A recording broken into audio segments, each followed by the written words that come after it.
Chapter 42-23. Arbor couldn't help but raise her eyebrows. Her meaning was clear. The Dragon Clan had probably already left before the message was sent, right? That was why they could come so quickly. Who are you? Xiao Mu was a bit curious. The merfolk she had seen before were at most side branches like Granny Long, or ordinary merfolk commoners. She had never seen a proper member of the Dragon Clan. The Purple Forest Guard who came to report bowed. Reporting to the Crown Princess, the visitor is said to be the Dragon Clan's young master, Long Qian. Master Jojo was surprised. Oh. The Dragon Clan had spent a fortune to invite her. It seemed that they were very curious about her. Go and invite my big brother here. Yes. The Purple Forest Guard obeyed and left. Arbor looked up at her husband, who was deep in thought. You think it's strange too, don't you? He's suddenly so attentive to me, as if I'm so important. As the little fellow spoke, she couldn't help but snicker. He clearly didn't care about her at all before and had left her to fend for herself for a long time. Now that he was suddenly so attentive, she was really not used to it. It made her hair stand on end. Mo Lien frowned unhappily.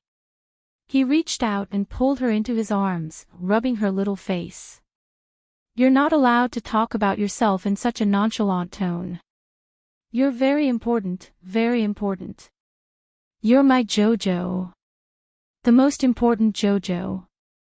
Mo Lien lowered his head and bit her lips as a punishment. The little fellow twisted her little head and squirmed in his arms. Let my big brother receive that person. I don't want to see them today. Okay. Mo Lien nodded and smiled. Then we'll follow our original plan and go to Half Moon Cliff to soak in the hot spring. Why don't we stay there tonight? Come back after dinner tomorrow. Mo Lien said with a smile. The mushrooms on Half Moon Cliff taste pretty good. Arbor's eyes lit up. Sure. After the two of them finished their discussion, they held hands and ran to Half Moon Cliff to enjoy the scenery. They sent a message to the miserable Mu Xingqian, asking him to go and receive Long Huan. Being abandoned by the irresponsible couple, Big Brother felt rather helpless, but he could only bear the burden without complaint. The place where Long Huan stayed was the largest guest house in the capital city. By the time Mu Xingqian received the message and rushed over, he was already a step too late. When they arrived at the entrance, they were informed that the Dragon Clan's people had been arranged to check in an hour ago. Mu Xingqian was led by the person in charge of the guest house through corridors and bridges, all the way to the Cui Hua Garden where the Dragon Clan lived. The person in charge laughed bitterly and said, "There are more than 30 people in this group." There was a girl with a fiery temper. Just now, outside the guest house, there was a guard who took a few more glances at that person before he raised his whip and whipped him. His strength is not ordinary. That person seemed to have thought of the little girl's ferocity when she slapped him. He couldn't help but shudder and shake his head. This official won't accompany young Master Mu in. Mu Xingqian nodded and walked into Cui Hua Garden. Who are you? Just as he reached the entrance, he was stopped by two vigilant men in long, diagonal robes. I'm Mu Xingqian. Mu Xingqian reported his name in a manner that was neither servile nor overbearing. The gatekeeper naturally knew the purpose of this trip since he could follow his master, Long Huan, to the sovereign capital. He naturally knew what kind of people Arbor and Mu Xingqian were. Chapter 42-24. One of them cupped his fists politely at Mu Xingqian. Please wait for a moment. Then, he hurriedly went in to report. Mu Xingqian didn't mind and waited outside the door. His expression was calm, and he didn't feel awkward about being left outside. Not long after, he heard footsteps. Mu Xingqian raised his head to look. With a glance, he saw a graceful young lady wearing a rainbow-colored cloak. She was surrounded by a few people as she walked over. The girl walked to the entrance of Chuihua Garden and sized Mu Xingchen up. Her expression revealed faint displeasure. Why are you alone? Mu Xingchen raised his eyebrows and thought to himself, am I being despised?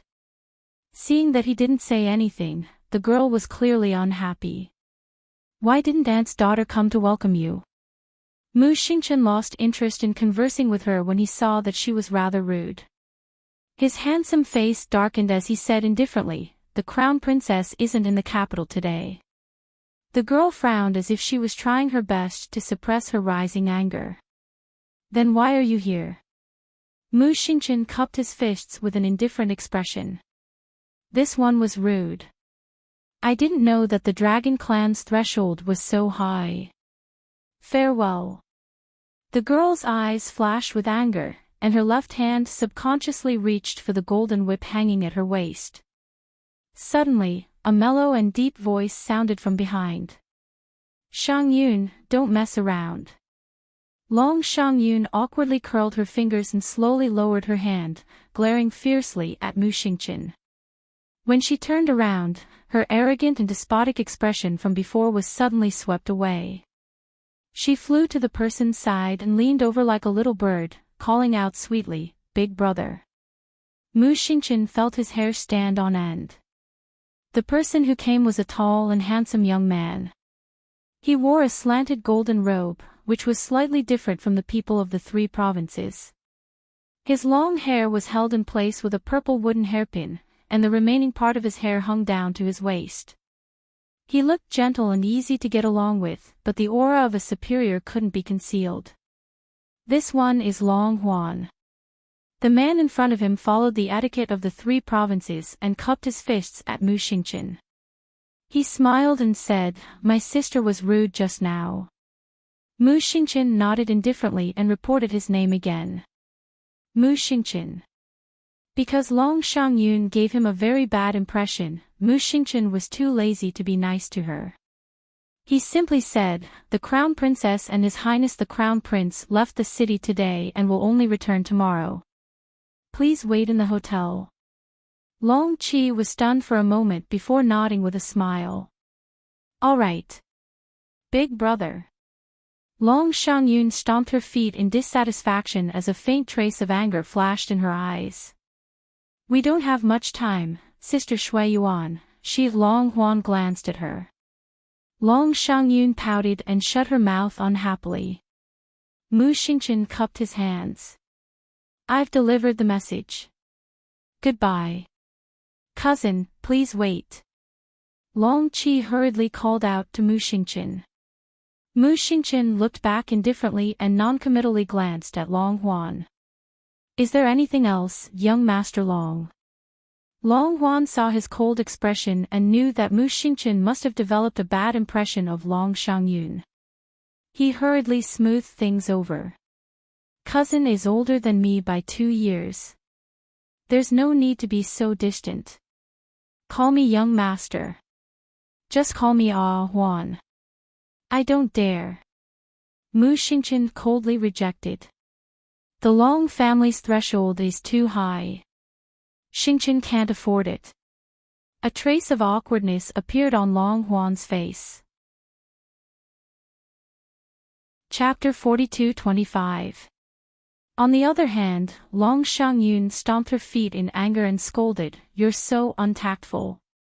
You're really shameless. Long Huan turned around and glared at Long Shang Yun. Shut up. Long Shang Yun pursed her lips and stomped her feet.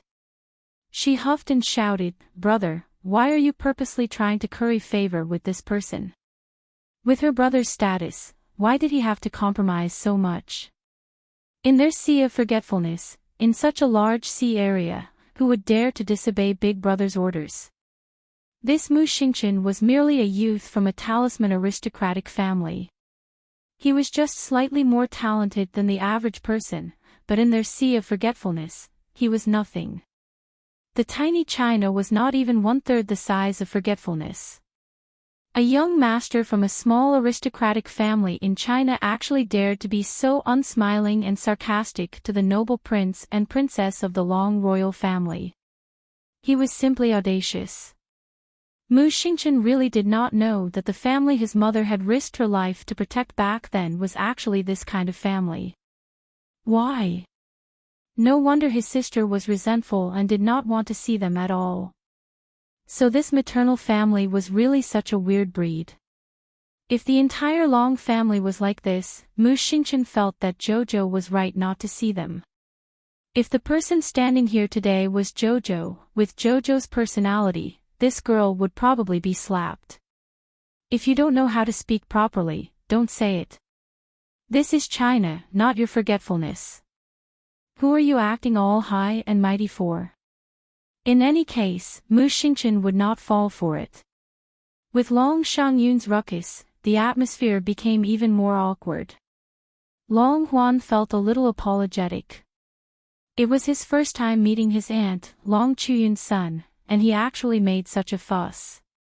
This was really a little inexcusable. However, he also understood Shangyun's temper. She had a child's temperament, and her temper came and went quickly.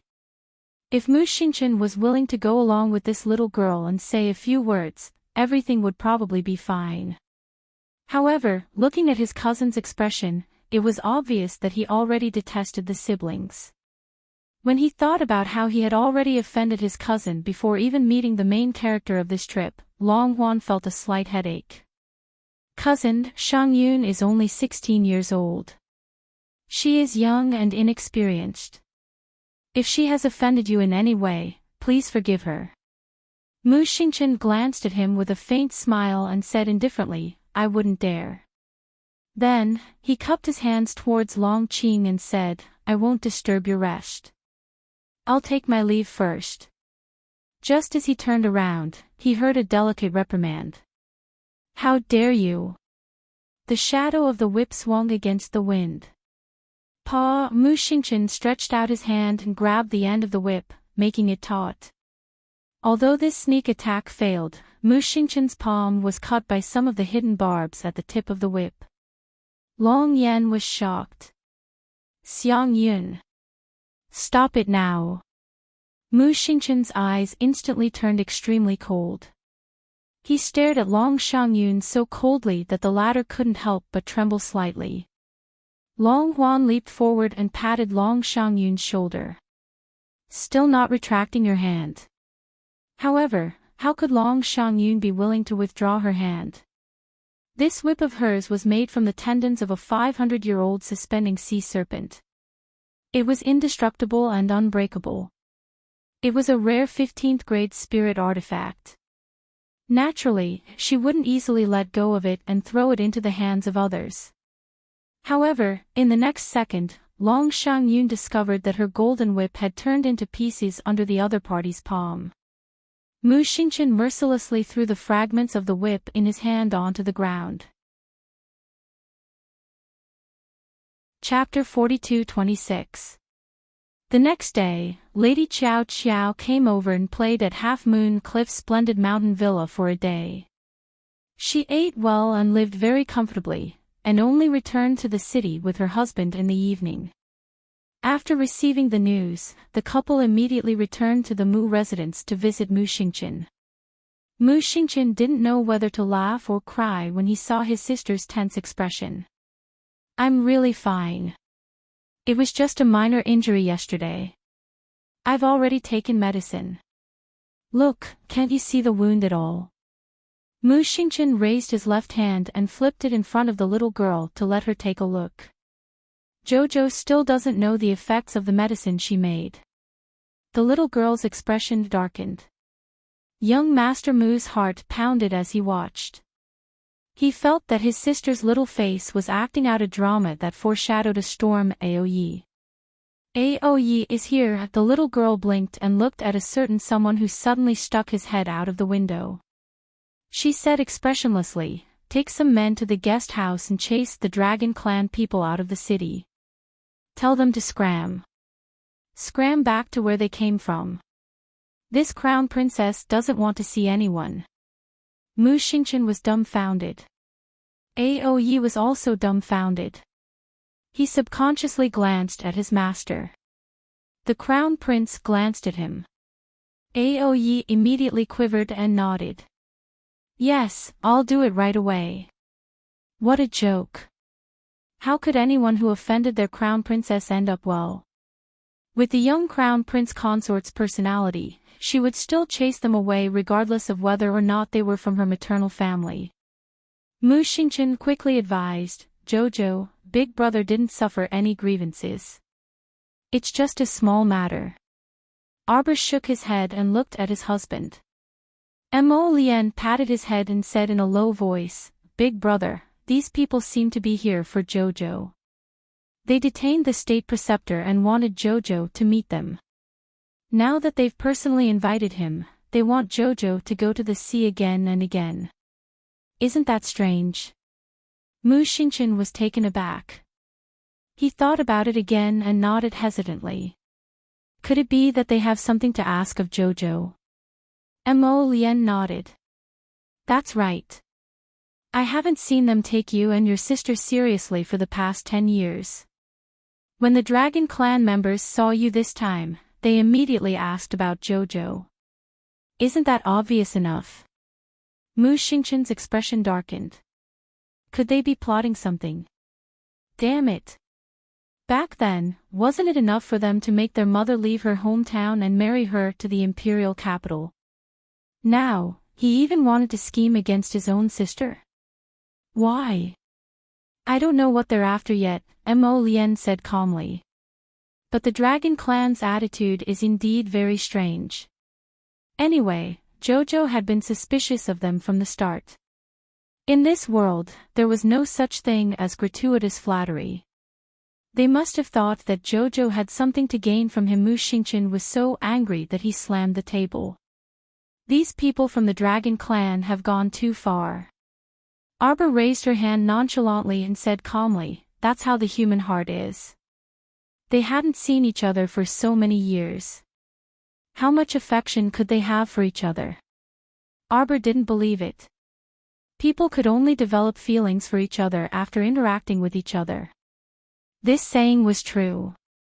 Nephew and niece. They hadn't seen each other for more than 10 years. Now, they were suddenly trying to please her because of blood ties. Did they think she was a naive teenager? Chapter 42-27. Mu Xingchen looked at his sister's cold eyes and felt a little uncomfortable. He knew that if Jojo had not been through so much, she might have been a soft and innocent little girl right now. Perhaps he would end up like Long Xiangyun, being spoiled by his family to the point of being whipped if things didn't go his way. He did not know if such an experience was good or bad for Jojo. It was just that, in his bitterness, he felt that it was not easy to have such a sister. Mu Xingchen raised his hand and patted his sister's fluffy little head. He said in a low voice, if you don't want to see him, then don't. I will support you unconditionally. Arbor's eyes flickered. She rubbed her little head and said softly, I won't cause trouble for you, Big Brother. Mu Xingchen could not help but laugh. Big Brother is not afraid of trouble. Mo Lian smiled faintly. He looked at his wifey before looking at the man sitting on the side who was smiling brightly like the moon in the clear sky. He did not know if it was an illusion, but he felt that his brother-in-law was becoming more and more pleasing to the eye. On the other hand, in the guest house, it was a real mess. Aoyi was a man of action. After receiving the Crown Prince's order, he immediately brought a group of friends from the night pavilion to do something. In order to successfully drive the people out, Aoyi specially found a few dark court guards who were above the godly state to help. As expected, he had predicted correctly. The moment he relayed the young Crown Prince consort's intentions, the members of the Long clan actually exploded. Damn, why didn't you get angry when you hit the Crown Princess brother without any hesitation? Why didn't you say that you were from the Crown Princess family? Don't worry about them. If they don't obey, tie them up and throw them out of the city. Aoyi waved his hand and gave the order to the row of youths behind him. Drive the dragon clan out of the city. Yes. The two sides were about to fight. The people from the dragon clan naturally did not want to be thrown out in such a humiliating way. They had to fight, but Aoyi was a jerk. He knew that the situation was a little dangerous. In order to ensure that the mission was completed, he brought more than 1,000 purple forest guards to help. A dozen of them could beat a dragon clan guard to the point of vomiting blood. Now, there were more than 10 of them surrounding one person. The dragon clan was in a tragic state. By the time Long Huan realized that the situation was not right, the entire guest house was already in a mess. Long Qing had no choice but to fly up into the air and say coldly, "Everyone, please stop. Everyone. I have a keepsake from Aunt Chuyun here. Aunt Chuyun once said that year. As long as you have the token, you can ask her descendants to do something for you." Stay Up Late waved his hand. Fight. Everyone pretended not to see anything and fought even more fiercely. The few people in charge of the hotel twitched their mouths and squatted in the corner with their hands on their heads. How would they dare to stop the fight? Long Huan immediately became angry. Aunt Chuyun has passed away for many years. Don't tell me you still want to ruin her reputation. Stay Up Late gritted his teeth in anger. This kid is really something. She actually held a token and wanted to threaten their crown prince consort into submission. It was not that he wanted to criticize this brat, but with the crown princess's personality, seeing how arrogant he was, it was very likely that she would directly kill him and take away the token. Fight. Stay Up Late raised his hand and said angrily. He had followed the little crown princess for so many years, how could he not know what kind of person the little crown princess was? Chapter 42-28. She hated people who were coerced the most. The little crown princess would not blame them even if they killed the entire dragon clan today. Long Huan was anxious when he saw that Aoyi and the others were stubborn. He saw that a few dragon clan members were injured and even more were tied up. His sister, Long Shangyun, had also suffered a few times. Her arm had almost been injured. Long Huan's expression darkened. He quickly grabbed the jade pendant and squeezed it lightly. A figure suddenly floated into the air. Child, is this my child? The woman in the silhouette had clear and gentle features. Her almond-shaped eyes seemed to scan the surroundings with great vigor. Aoyi hurriedly called for everyone to stop. He looked at Long Huan in shock. Long Huan immediately recalled the woman in the figure. He sighed in relief and said with a cold expression, "Go invite your master. If she wants to see Aunt again, tell her to come see me personally." Aoyi glared at Long Huan coldly. Then, he turned and left without a word. "You will regret this." Long Huan. Brother. Long Shangyun cried as she threw herself into Long Huan's arms. She touched the non-existent wound on the back of her hand and pouted. "Brother, these people are too unreasonable. We shouldn't have come to find her. We should have told her to come to the river of forgetfulness. Would she dare not come? The miniature of her mother's life lantern before she died is in our hands." "Shut up." Long Qian glared at his sister angrily and pushed her away in annoyance. "Shangyun, when will you be more sensible? Can you not cause trouble for the family all the time? This matter could have not developed like this." If Xiang Yun had not attacked Mu Xingchen unexpectedly and angered the young crown prince consort, she would have been dead already. Why would the little crown princess send people to chase them away? Why would he do such a lowly thing and use the miniature of his aunt's life lantern to threaten the little crown princess? One wrong step would lead to many more mistakes. Didn't he know that his actions would make the little crown princess hate him even more? Although he had never met this little crown princess before, the dragon family had known about the siblings' movements for a long time. They knew Mu Xingqian and Arbor's personalities like the back of their hand. The young crown prince consort wasn't someone who was willing to suffer a loss from beginning to end. Just by looking at her actions today, one could tell what kind of person she was. Trouble. Long Xiangyun, however, didn't know that she had caused trouble. She widened her teary eyes and looked at Long Yan with grievance. Big brother, you actually pushed me. You're scolding me for an outsider. Surround this place. No matter if it's a human or a bird, I'll make it impossible for them to escape. A cold voice came from afar. Fast, it came too fast. Two silhouettes descended from the back of the blue bird as it flapped its wings. Long Xiangyun's astonished gaze landed on the white-clothed young man. Before she could recover from her shock, she saw an emerald-green vine sweeping towards her arm. Have mercy! Long Huan cried out in alarm. However, the vine whip still landed heavily on Long Xiangyun's arm. Before she could finish her scream, she suddenly felt her body become light as a vine whip coiled around her neck and pulled her over. Long Huan's pupils contracted. He saw a beautiful woman dressed in blood-red clothes standing beside a man in snow-white clothes. 5 fingers as white as jade were strangling his sister Long Xiangyun's neck. The miniature of the life lantern in exchange for your sister's dog life. Exchange. You're not exchanging. Chapter 42-29. Long Xiangyun could only turn her head slightly to look at Arbor with her neck being choked. After a while, she gritted her teeth and said, You actually, shut up. Qiao Mu bluntly raised her hand and heavily smacked the top of her head. If you spout another word of nonsense, I'll cut off your tongue.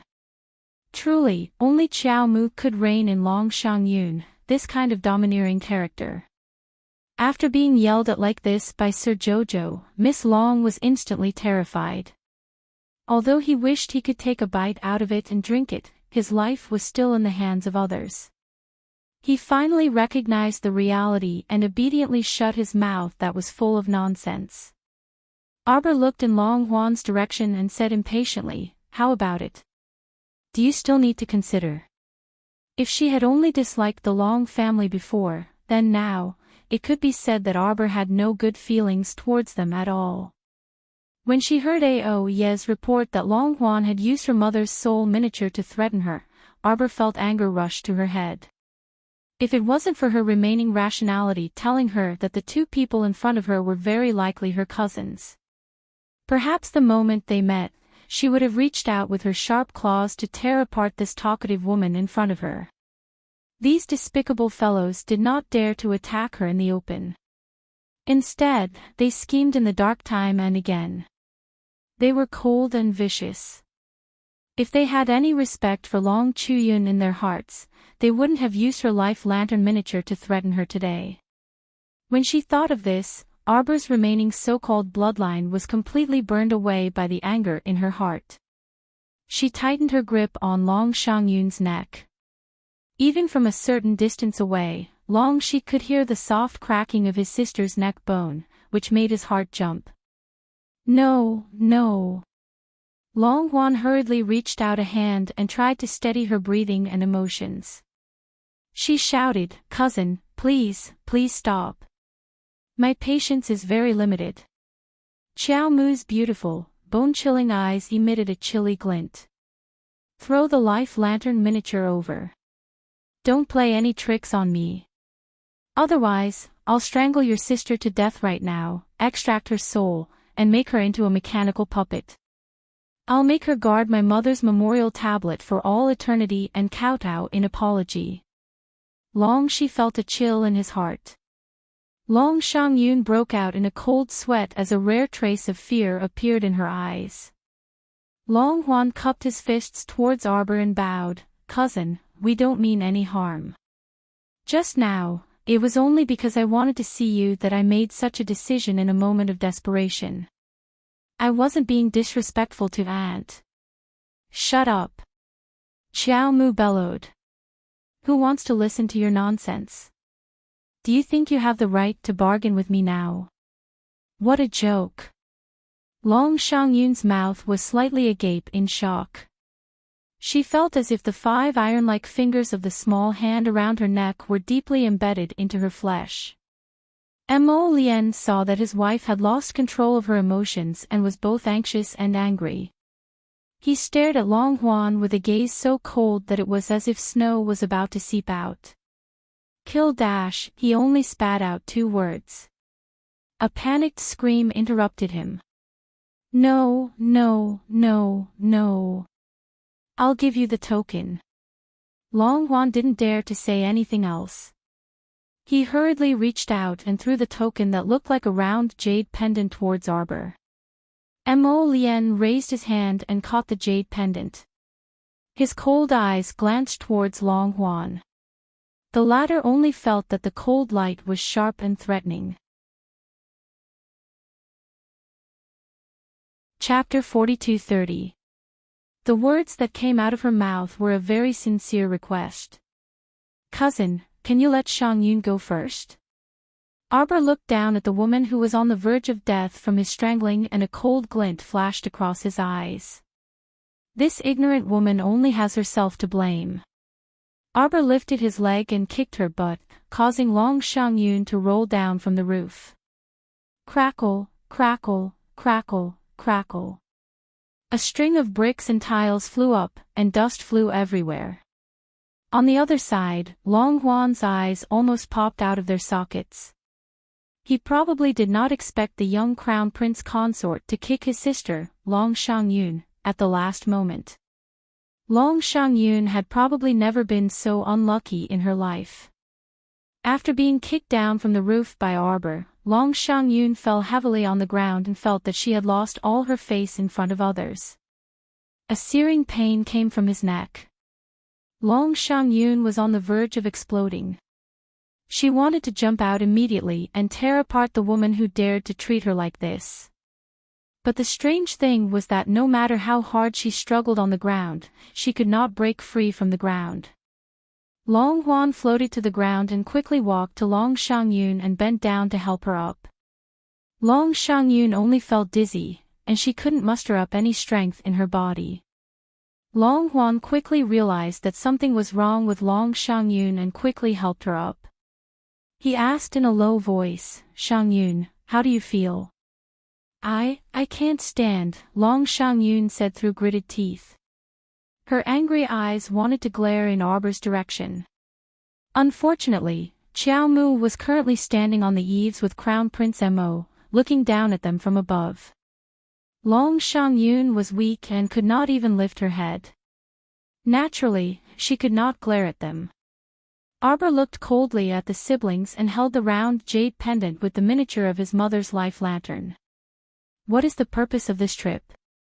Hearing her cold voice, Long Huan could not help but feel nervous for a moment. Long Huan took a deep breath and tried to speak in a gentle tone. "Cousin, you have misunderstood us. It's fine if you don't want to talk. See him out." Long Huan's eyes widened slightly. His expression was as if his mouth had been stuffed with a duck egg, filled with curiosity and confusion. He felt that his cousin's thoughts were too jumpy. He could hardly understand her speech patterns. This cousin of his seemed to dislike the two of them, which could be seen from her cold eyes. Wait. Stay up late, and the others were about to chase them away again. Long Huan couldn't help but take a deep breath. "Cousin, can we talk calmly?" Arbor sneered. "Talk? What right do you have to negotiate with me? The miniature of my mother's life lantern. What would you have done if I hadn't come to see you? Crush it?" Long Huan's expression changed slightly. He quickly shook his head and said, "No, no way." The little girl's cold gaze fell on his face, her eyes revealing only 3 words, "I don't believe you." Long Huan felt like he had shot himself in the foot. He had been too rash just now. Now that the knot had been planted, it would be difficult to untie it. "Cousin, can you listen to me for a moment?" Long Huan asked Xiaomu sincerely as he supported Long Shangyun. Purpose? Arbor asked relentlessly. I really don't have a purpose. Under her intense gaze, Long Huan took a deep breath. Chapter 42-31. Arbor stared at him coldly, clearly not listening to a single word he said. Send them away. There is no need to meet them in the future. Arbor turned to look at Mo Lian. The latter nodded and took her hand. Cousin. Arbor looked at Long Hua coldly. I am not close to you. Long Yi's heart turned cold. He knew that this time, he had seriously offended this unpredictable cousin of his. Grandmother's time is almost up. I hope to see you and your cousin one last time. Mu Xingchen, who had been standing behind Arbor without making a sound, blinked. Why didn't you say anything before? Long Yun took a deep breath. I plan to go with my cousin and cousin. Seeing the little crown princess's cold gaze, Long Hua changed his words with difficulty. And the crown princess. Let's sit down as a family and talk about this. I didn't think that things would turn out like this. Crown princess, please forgive her. Long Hua bowed. It was my sister's fault for being rude. The crown princess has already taught her a lesson. Can you remove the drug in her body first? Even now, Long Shangyun couldn't move or stand up. If Long Huan still didn't realize that the young crown prince consort had done something in secret, then he really was a fool. Arbor looked at him expressionlessly. After a while, he said, Do you think that everyone in the world is a fool except for you? Long Hua's heart tightened.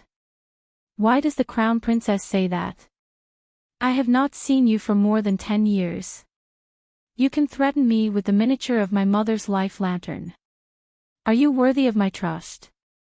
My elder brother and I have been around for so many years, but you have never thought of us. I really think it's funny. With your intelligence, can you only think of such a lousy excuse? Is it really so important that my elder brother and I can let the dying old lady see her one last time? Arbor suddenly laughed loudly, his laughter filled with endless coldness. Long Chuyun, do you still remember what she looks like? You don't even remember Long Chuyun, so why are you looking at me with such a hypocritical expression and saying that you missed me? Jojo Mu Xingchen looked at his sister sadly. Mo Lian suppressed her anger and held Arbor's small hand to comfort him. You're disgusting, Arbor said coldly. Her eyes were as bright as diamonds, as if they could clearly illuminate the darkest and ugliest side of a person's heart. Long Qian was speechless. Thinking of the true purpose of this trip, he could only remain silent. Crown Princess, I know you have a grudge against the Dragon Clan. Don't think too highly of yourself. Arbor's voice interrupted him. The Dragon Clan is just a stranger to me. I don't have any resentment or anger towards you. Long Qian stilled. Arbor said coldly, Do you suddenly go crazy and get angry at strangers when you're walking on the streets? Strangers. Strangers. A trace of anger rose in Long Qian's heart. From beginning to end, the girl had tried her best to distance herself from the Dragon Clan. While he felt helpless, he was also slightly angry. He had already humbly pleaded for leniency, but the other party's stubborn look really made him feel helpless. You're too wary of us. Long Qian could only say this dryly. Xiao Mu responded with an indifferent glance before turning around to leave with Mo Lian in tow. Chapter 42-32. Cough cough cough, cough cough cough. Long Shangyun heaved a sigh of relief. Only then did she realize that she could move. Anger flashed in her eyes as she said indignantly, Brother, shut up. Impatience flashed across Long Qian's eyes. Seeing that Aoyi and the others were about to chase them away again, Long Qian raised his hand and took out a letter. There's another important matter on this trip. It's about the plan to fight against Tianyun together. We need to meet His Majesty to discuss it. Oh yes, section break. Mo Lien raised his hand to wipe Jojo's wet hair. He sat beside her and said in a low voice, "They'll meet father tomorrow." Arbor held the round jade pendant in her hand and kept turning it over and over. She looked a little tired. "Don't think too much." Mo Lien hugged her and stroked her dry hair. He rubbed her little face. "Father will definitely summon us tomorrow. We'll talk about it then." Arbor's lips curled into a cold smile. "Jojo." Mo Lien held her little face and looked at her seriously. "Don't be angry because of others. It's not worth it. Don't care what their motives are. We'll deal with whatever comes our way. There's always a way. Okay." Arbor looked at him listlessly. Annoying. Mo Lien couldn't help but laugh. He carried her to the bed. "No." He pushed her down and smiled. "I'll always have my husband." Arbor's dark eyes looked at him and then at him. She suddenly pulled the cup over her head. Sleep. The next day. Arbor only opened her eyes when the sun was high in the sky. She sat up and looked expressionlessly at the man who was sitting by the bed and looking at her with a smile. "Morning, Jojo. How was it early? Wasn't it almost noon?" Mo Lien picked her up and pinched her weak little arm. "Jojo, are you tired?" Chiao Mu grumpily cast him a sidelong glance, but when she saw the latter's small, sparkling phoenix eyes, she huffed in a huff. "Let's get something to eat before we go." "Where to?" "Father is entertaining the Wang Chuan dragon clan in the Imperial Garden and has invited us over." "Oh. King Zheng and his wife are also here." Mo Lien was diligently wiping his wife's face. When Arbor heard this, he quickly grabbed his hand. "What are they doing here?" "Mother's body has almost recovered. Logically speaking, it's time to meet the two of them." Previously, the great emperor had used the excuse that the empress needed to recuperate to reject King Zheng's 2 requests for an audience. It seemed that this had caused King Zheng to feel anxious. Arbor shook his head. "I don't want to live a good life." Who knew what was going on in his head all day long? Mother's personality was very straightforward. If King Zheng hadn't been so scheming in front of her, she believed that Mother wouldn't have given him the cold shoulder for so many days.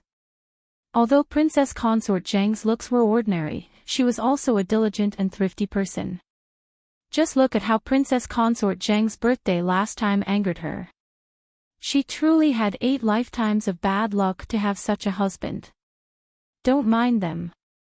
Mo Lien pursed his lips and pulled the little stoic to the side to eat. "We'll go over after we're full." Who the hell knew if there would be a ruckus there? After all, King Zheng and the Long siblings would be at the banquet later. They didn't look like they would be content with their lot. Arbor deeply agreed. Seeing that her husband had made the arrangements, she sat down with him. When the great emperor's personal eunuch came over to invite them, he happened to see the sumptuous meal in front of the young couple. His mouth couldn't help but twitch. Chapter 42-33. Just how much did His Highness distrust His Majesty? Was he afraid that his wife wouldn't be fed enough and would feed her first before attending the banquet? This little eunuch had been sneaking peeks at the stoic-faced little crown princess the entire way here as if he was looking at a weirdo. The latter was completely unaware and obediently sat next to Prince Mo, poking the little treasure beast on her lap in boredom. The little treasure beast's eyes revealed a trace of bright sadness, and a pitiful expression hung on its lifeless furry face. After the little girl poked it continuously a dozen times, it looked like it was on the brink of death. With a conflicted furry face, it spat out a pill with a "pu" sound. The little crown princess picked up the pill and glanced at it before silently putting it in her pocket. She sighed and said, I feed it so many medicinal ingredients every day, but it only spat out a few pills. The spirit root tempering pill that little treasure spat out was pretty good. If it spat out more, it would definitely be good for the children of the Purple Forest Guard. However, this little imp was also very clever now.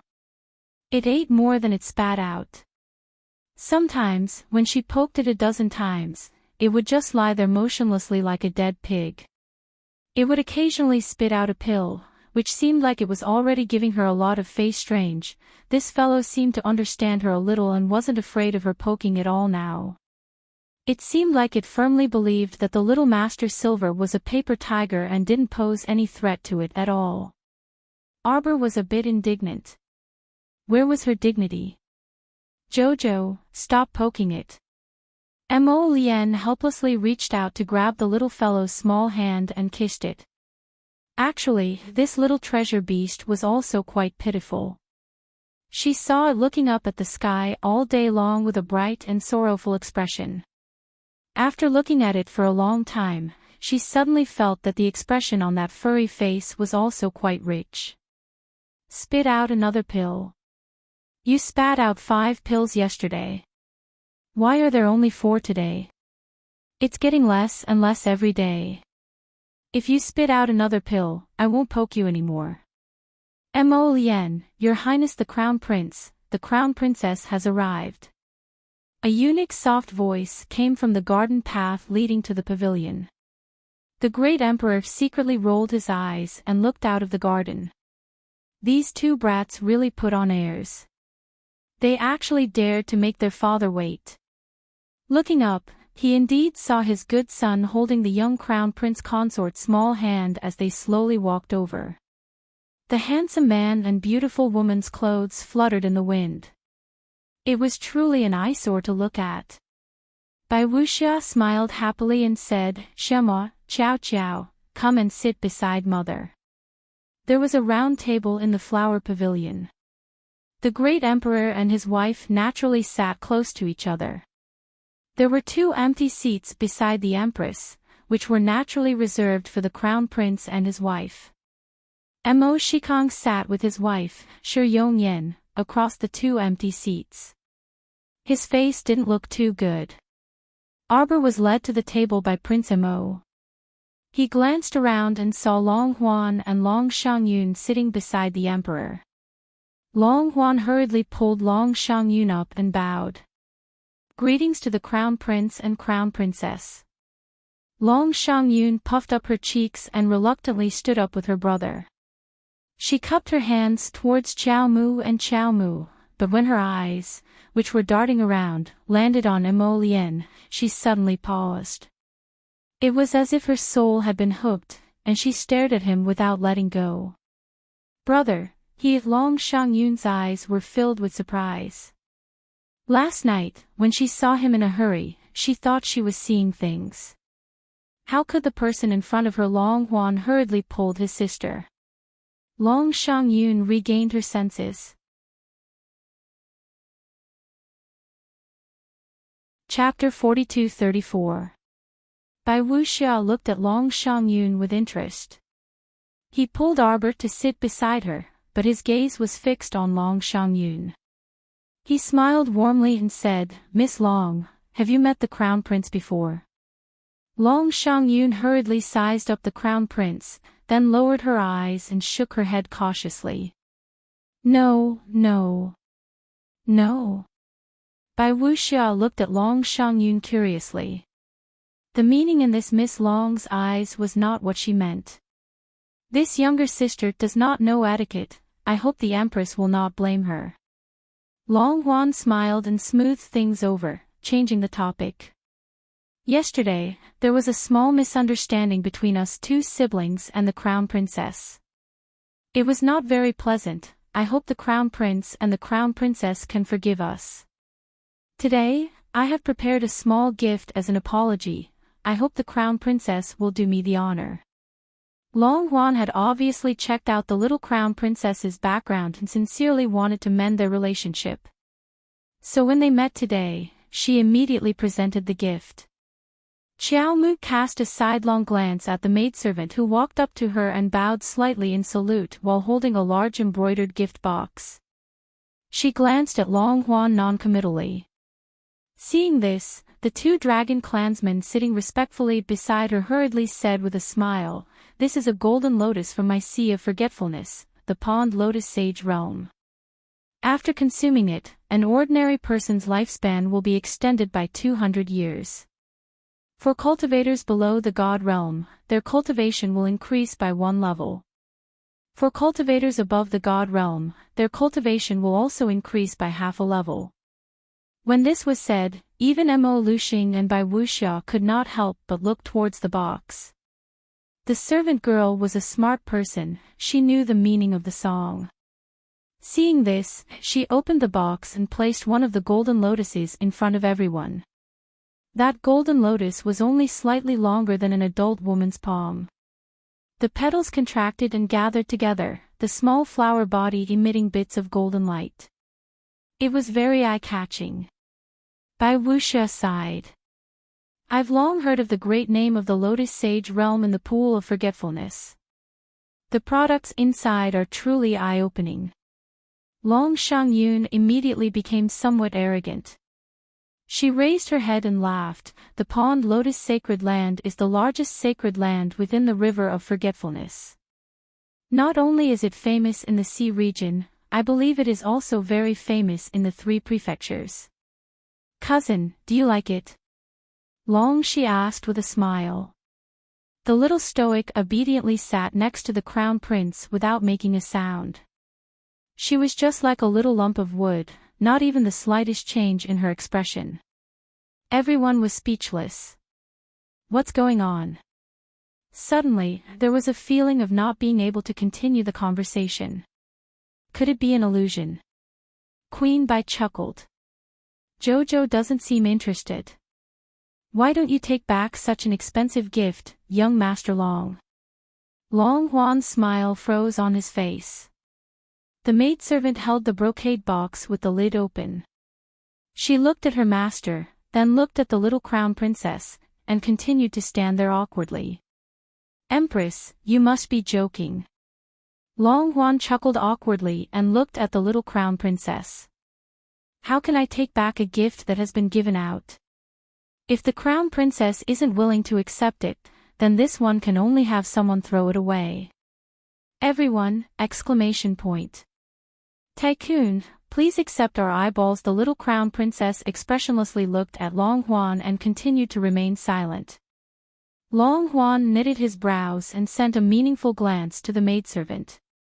The maidservant knowingly raised her hand and tossed the box up, even specially tossing it towards the little crown prince under everyone's attentive gazes. They watched as that golden lotus flew out of the box and slowly fell to the ground. Roar! The treasured beast that had been playing dead and not moving the entire time finally moved. Chapter 42-35. Everyone stared blankly at the round little beast that suddenly rushed out. That's right, it was a furry, round little beast that was emitting 5 types of faint light from its body. It jumped to the ground and directly held the golden lotus in its mouth, chewing and swallowing it in a few bites. Everyone. Could it be that they were still in a dream? Were their eyes playing tricks on them just now? What kind of beast was that? It seemed to have swallowed the golden lotus. Yes, their eyes must be playing tricks on them. Ah! Long Shangyun stood up abruptly, her eyes almost popping out of their sockets. You! The moment she stood up and raised her head, everyone saw clearly that there were still 5 shallow finger marks on her neck, as if someone had pinched it out. At this moment, it had not completely faded away. Long Shangyun's eyes were filled with shock. She suddenly turned around and glared at Arbor. "This is your beast." Little Crown Princess looked at her expressionlessly and frowned. She waved at Xiao Bao, who was lying on the ground and pretending to be dead, and reprimanded, "Come back." Xiao Bao immediately scampered over and jumped onto her knees. Little Crown Princess used her hand to smooth out the messy hair on Xiao Bao's head and said coldly and casually, "Sorry, my little beast likes to pick up the trash on the ground to eat. I've made a fool of myself. Everyone, can we complain in our hearts? Emperor and Empress, Tang Yuan's wife has been led astray by little Tang Yuan. Look at her calm expression. Why does she look so serious when she spouts nonsense? Ridiculous." Long Shangyun was furious. This is the golden lotus produced in the pond lotus sacred realm. How can it be done? She really could not spit out the word trash.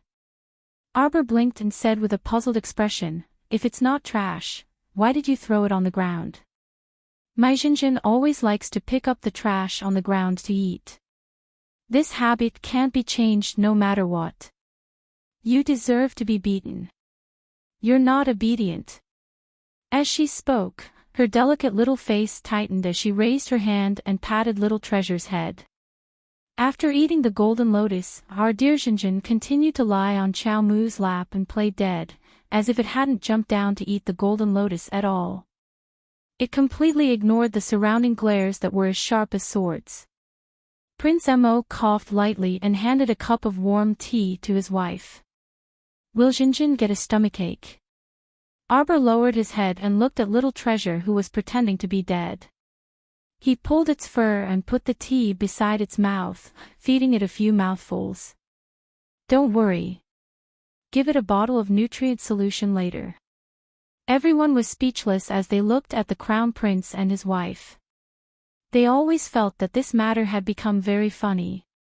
A golden lotus that was hard to find and could increase a cultivator's cultivation realm after consuming it was swallowed by an unknown little beast like trash. After that, the Crown Prince and his wife even disliked it and said that the little beast might have a stomachache after eating it. Wasn't this funny? Long Shangyun was so angry that her entire body was trembling. She raised a trembling finger and pointed at Arbor. Her lips kept trembling. You actually..." In her anger, Long Shangyun felt that she could no longer speak a complete sentence. Arbor looked at her coldly. "Looking for trouble?" No. I'm not looking for trouble." Long Qian hurriedly reached out and pulled his sister's sleeve, forcefully pulling the frozen Long Shangyun back to her seat. Sighing weakly, Long Qian looked at the little Crown Princess with a complicated gaze.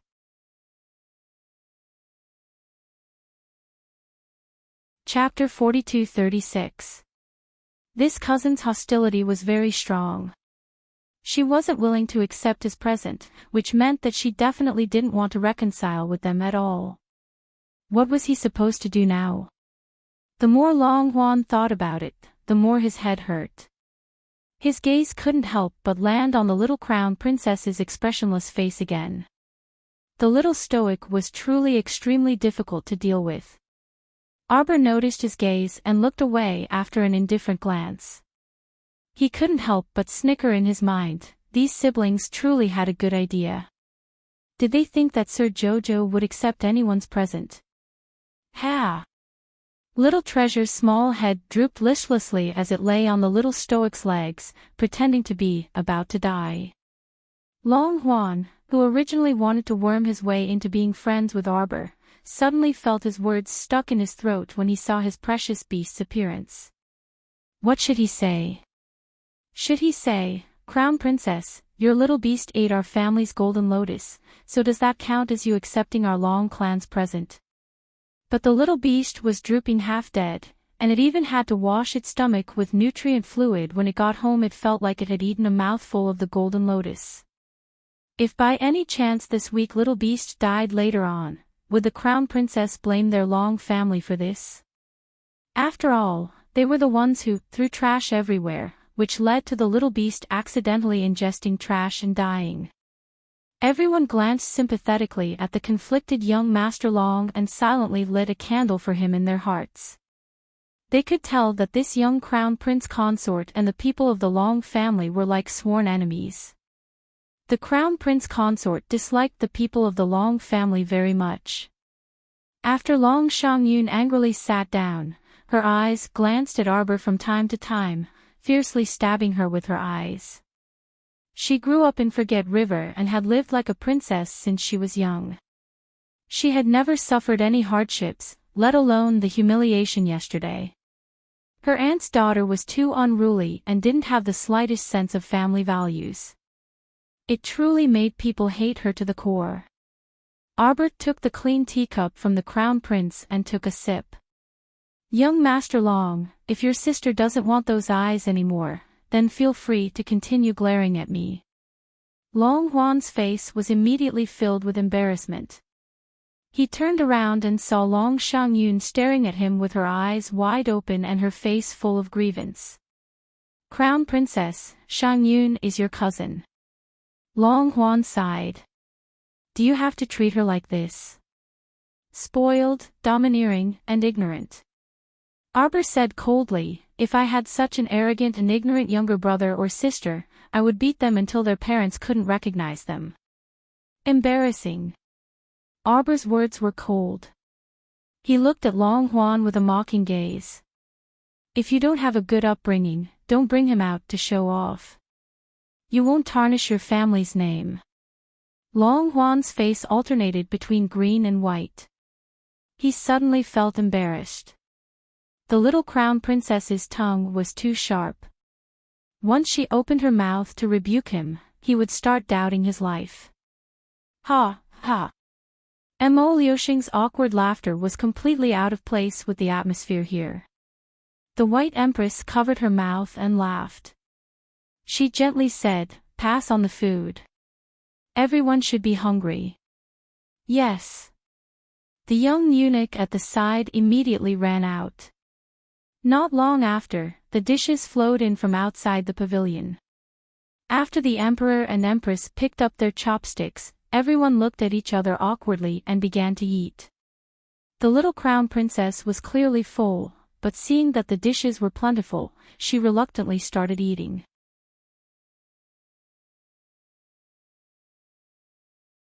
Chapter 42-37. Delicacies naturally couldn't be let down. The little stoic felt that even if she was full, she could still stuff a few more pieces of white jade tofu and the like down her stomach. Kai Xiao. Kai Xiao jogged over with a set of dazzling gold tableware in her hands. The little crown princess was expressionless as she picked up some food from the nearby bowls and placed it in that dazzling gold bowl. Kai Xiao took the gold bowl, picked up little treasure, and walked to a small table to feed it. Everyone, the nouveau riche little crown princess was using such a large dazzling gold bowl to feed the little beast. This was too extravagant. Ah, cough, cough, cough. One of the dragon clan members respectfully seated below coughed dryly and raised his cup. Your Majesty, what do you think of the letter this humble one presented yesterday? Oh, Sir Long Mao's plan to eradicate heavenly fate is indeed very detailed. However, we feel that there are still quite a few obstacles when it comes to concrete implementation. First of all, you mentioned uniting the 3 provinces, but you didn't specify who will be the vanguard and who will be the commander-in-chief, Mo Liuxing said aloofly. He skimmed through the plan presented by the Dragon Clan yesterday before having someone clean it up and toss it aside. It was all talk and no practical targeting plan. It only talked about uniting all the forces that could be united. What about the direction? What should be done first and what should be done later? There was nothing. Could it be that after the 3 provinces gathered, everyone would be like a plate of loose sand, and everyone would first have a great battle royale? Ah, Your Majesty is right. That middle-aged man called Long Mao nodded with a smile and said, the plan letter we presented to Your Majesty yesterday actually didn't go into too much detail. The concrete implementation method still needs to be discussed in detail with Your Majesty face to face. Right now, the first step of our plan is for Wangchuan Dragon Clan, Divine Province Mo Clan, Underworld Province Ming Clan, and Song Province Rong Clan to each select a group of elites, gather them, and head to Wangchuan's training ground first. We will pool our resources, medicine, and everything. We are bound to turn this group of elites into experts of the God realm and above.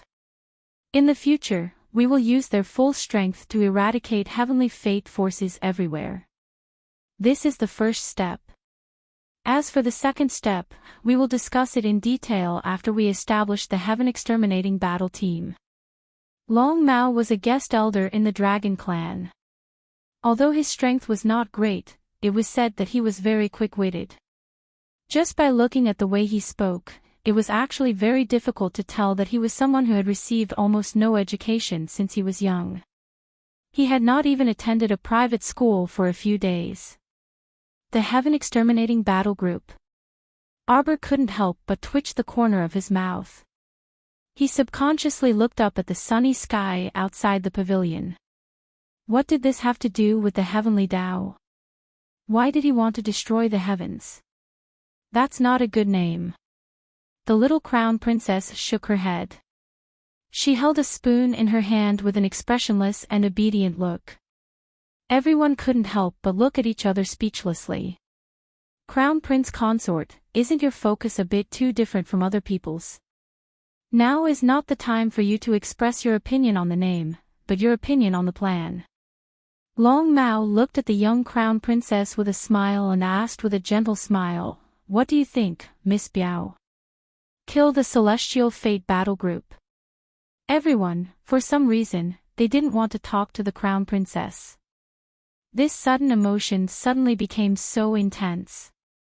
Mo Lien suppressed the smile at the corner of his mouth. He felt that he must support his wife unconditionally.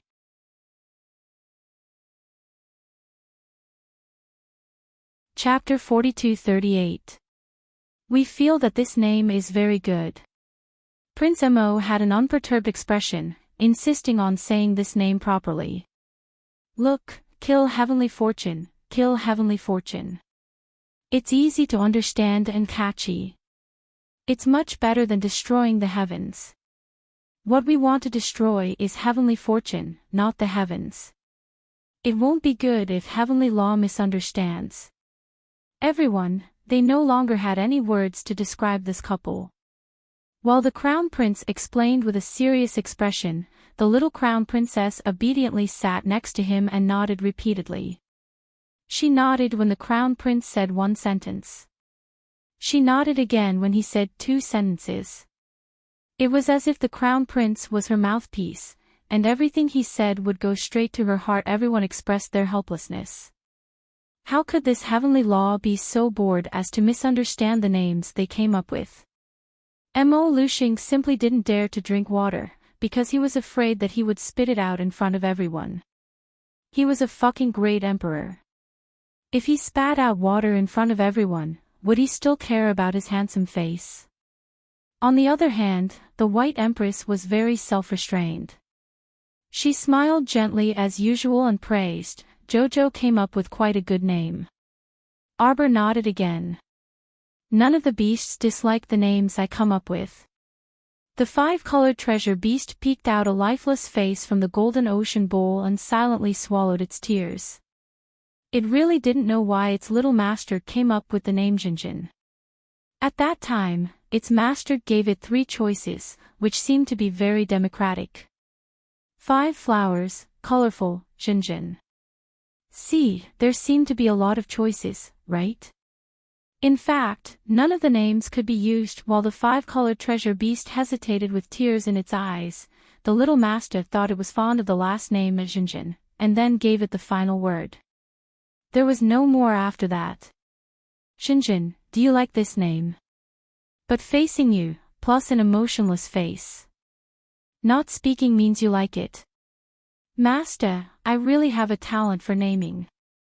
The little beasts all cast sympathetic gazes at the treasure beast. Brother, we've all experienced what you've experienced before, self-righteous. Long Xiangyun, who was sitting on the side with a cold face and listening for a long time, couldn't help but tightly grip the wine cup in her hand and sneered. The little stoic immediately turned around to glare at her. Seeing this, Long Mao hurriedly tried to smooth things over.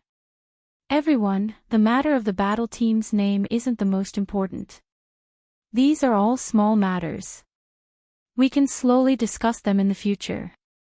Other than wanting to meet the eldest Mrs. Sun and daughter, our young master is here to discuss with His Majesty about the selection of elites for the battle group. Mo Luxing raised his eyebrows. The Forgotten River Dragon clan plans to gather the elites of the 3 states and head to the Forgotten River training grounds. Not bad. The reason why we chose the River of Forgetfulness is because the ocean is vast.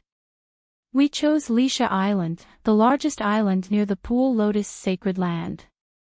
Long Mao smiled and said, "This island is close to the sacred domain, it's a natural sacred domain. I'm sure it will be of great benefit to everyone's strength." Mo Luxing twirled the cup at his fingertips. The Forgotten River Dragon clan is really generous. They're offering resources and environment. Could it be that they want to be the leader of the Celestial Fate Legion? Everyone was speechless. Since the Great Emperor had already started yelling, "Kill the Heavenly Fate battle group," it meant that the name of the battle group had already been decided. Long Mao smiled faintly and shook his head. "Your Majesty misunderstands. Just as Your Majesty said, no one will be convinced of being the leader of the Heavenly Fate Legion."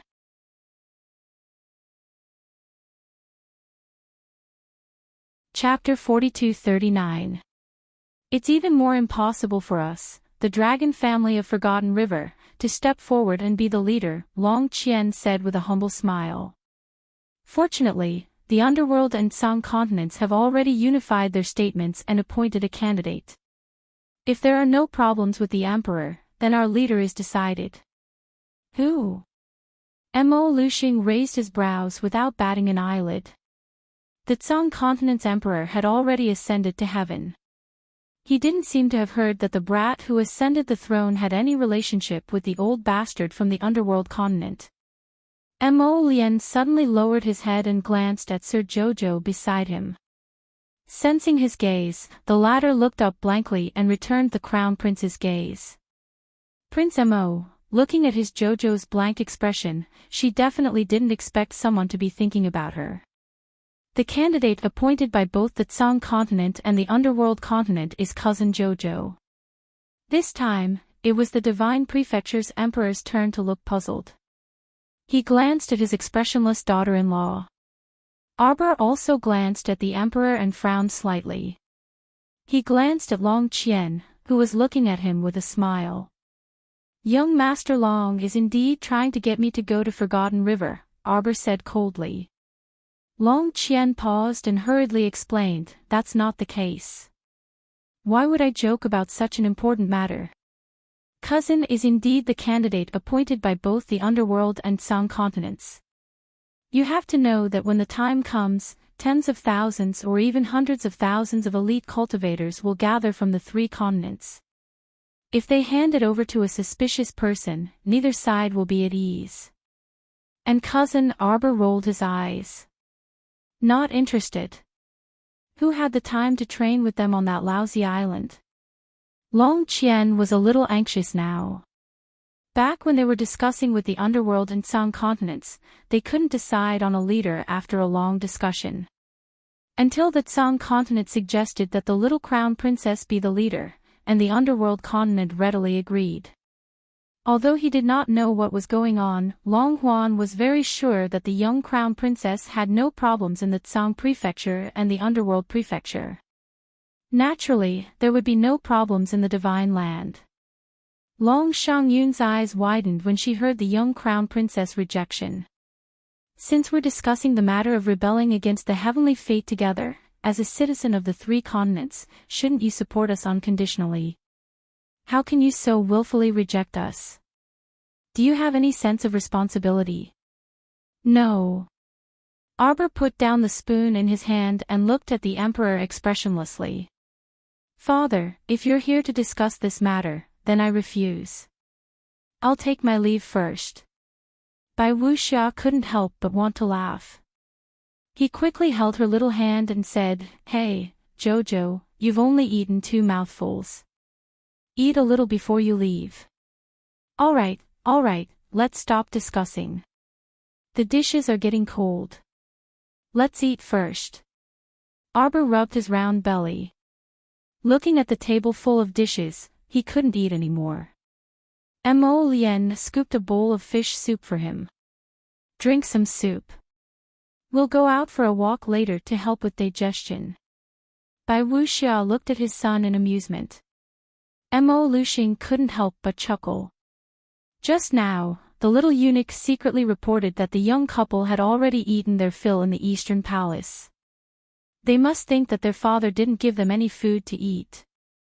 Thus, until the end of the meal, the young crown princess did not mention a single word about what had just happened.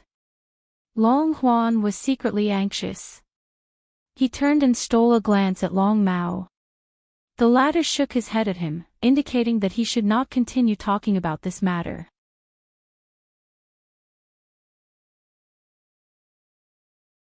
Chapter 42-40. It was very obvious that the crown princess was very wary of the Long clan. No matter what they did or said, the crown princess would associate it with deceiving her to go to the River of Forgetfulness, or what is the Long clan's goal in the River of Forgetfulness? Long Mao couldn't help but sigh. He looked up at the silent little crown princess sitting beside the crown prince and planned to talk to the emperor about this. It was night. The moon was as deep as water and the stars filled the sky. Arbor leaned against the window and looked up at the faint swaying figure in front of her. Child, is this my child? Child, don't think about revenge. Don't do anything. Don't think about anything. Live well and promise mother, okay? It was just like the letter she had seen in Long Chuyun's handwritten letter in the Land of Heritage. Long Chuyun's life lantern miniature did not leave behind any accusations of revenge or unwillingness. There were only some calm and serene statements. The place she could see in the life lantern miniature was the scenery of the Land of Heritage. She had named this place Chuyun Star. Long Chuyun's last days were spent in the Land of Inheritance. Arbor saw her carrying the infant in swaddling clothes and walking slowly in the Land of Heritage with a faint smile on her pale face. It was the first time Arbor saw a clear Long Chuyun at such a close distance. When the figure floated in front of her, she couldn't help but reach out, only to grab air. It was impossible to say that she wasn't disappointed. The little fellow expressionlessly put the figure back into the round jade pendant and said indifferently, You really are an idiot. In this cannibalistic world, if you don't move forward, you'll be eaten until not even your bones are left. For the sake of the Dragon Clan, you didn't hesitate to break off relations with the Mu clan. In the end, you didn't end well on either side. Did anyone in the Dragon Clan say anything about you?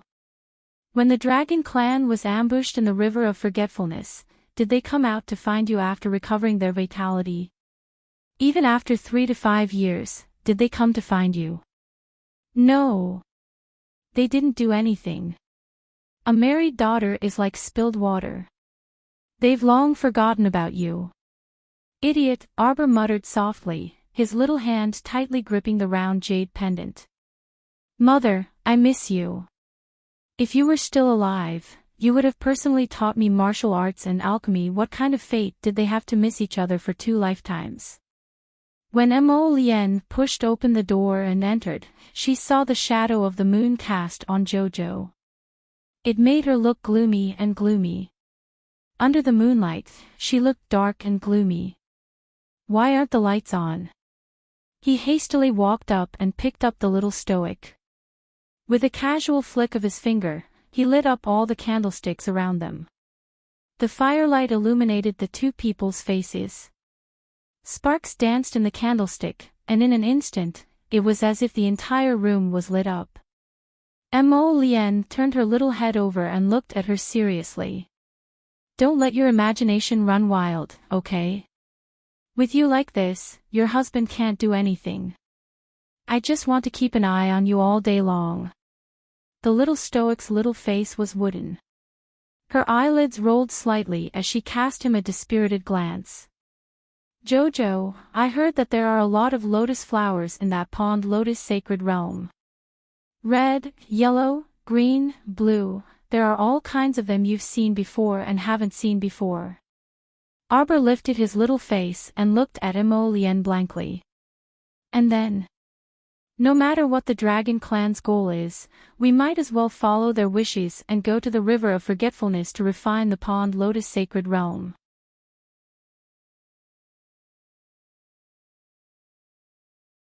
Chapter 42-41. Arbor looked up at him curiously. Your dad wants us to go. Emo Lien nodded slightly. In reality, the trip to the River of Forgetfulness was imperative. Both of them were well aware that it all depended on how they went. Do you think the incident on Leisha Island is reliable? Arbor was silent for a moment before looking up at Emo Lien curiously. The matter of forming the Heavenly Fate Legion should be reliable.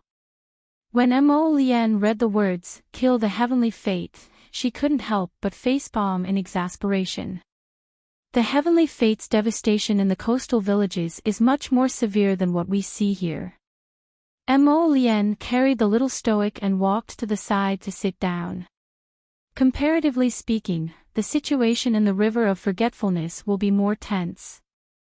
Isn't it suspicious that the Dragon Clan of Forgetfulness detained the State Preceptor with ulterior motives? Emo Lien brushed away the hair by her cheek. Long Qian's explanation to Royal Father was that the State Preceptor trespassed on their sacred land for some unknown reason and was subsequently arrested. They said that the entire matter had nothing to do with our divine province and was merely the State Preceptor's personal grudge with the River of Forgetfulness. Then why did the State Preceptor send a message saying that the Dragon Clan of Forgetfulness is using him to threaten me to go? This Long Qian's explanation is also correct. The State Preceptor is recklessly fabricating nonsense. Arbor scoffed and nodded.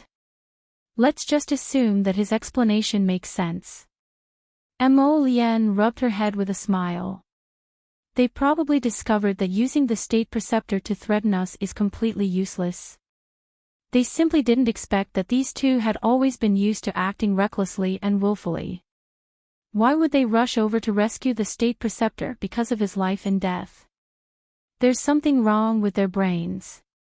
Arbor pursed her lips in disdain and nudged her head against Prince Mo's chest. Let's go then. I've never been to the River of Forgetfulness, so I don't know what the place Mother grew up in is like. Emo Lien hugged her and lowered her head to look at her gently. Emichim, Long Qian used mother-in-law's remains to lure me in. It is said that the land of Forgetfulness is the place where mother-in-law grew up. Traces of mother-in-law's growth can be seen everywhere. Mother-in-law also left behind many relics in the River of Forgetfulness. I've already promised him. He reached out to stroke his wife's head and said softly, I don't want you to have any regrets. Arbor's eyes flickered. He tilted his head and shook his sleeve. Okay.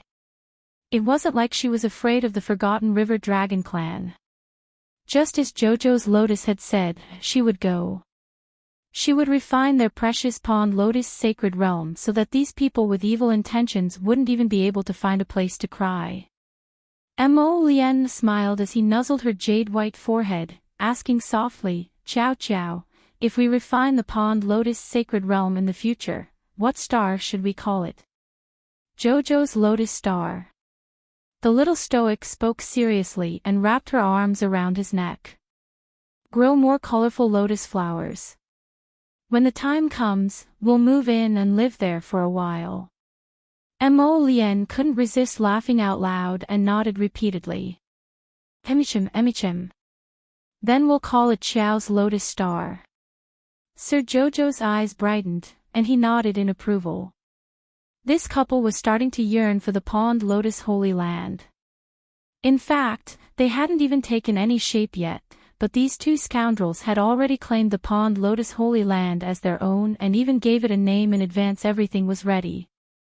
All that was left was to take this trip. After the two finished their discussion, the little stoic took out a handful of spirit root tempering pills from her pocket.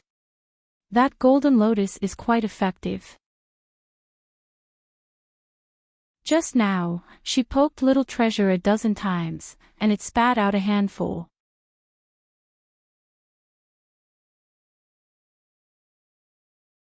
Chapter 42-42.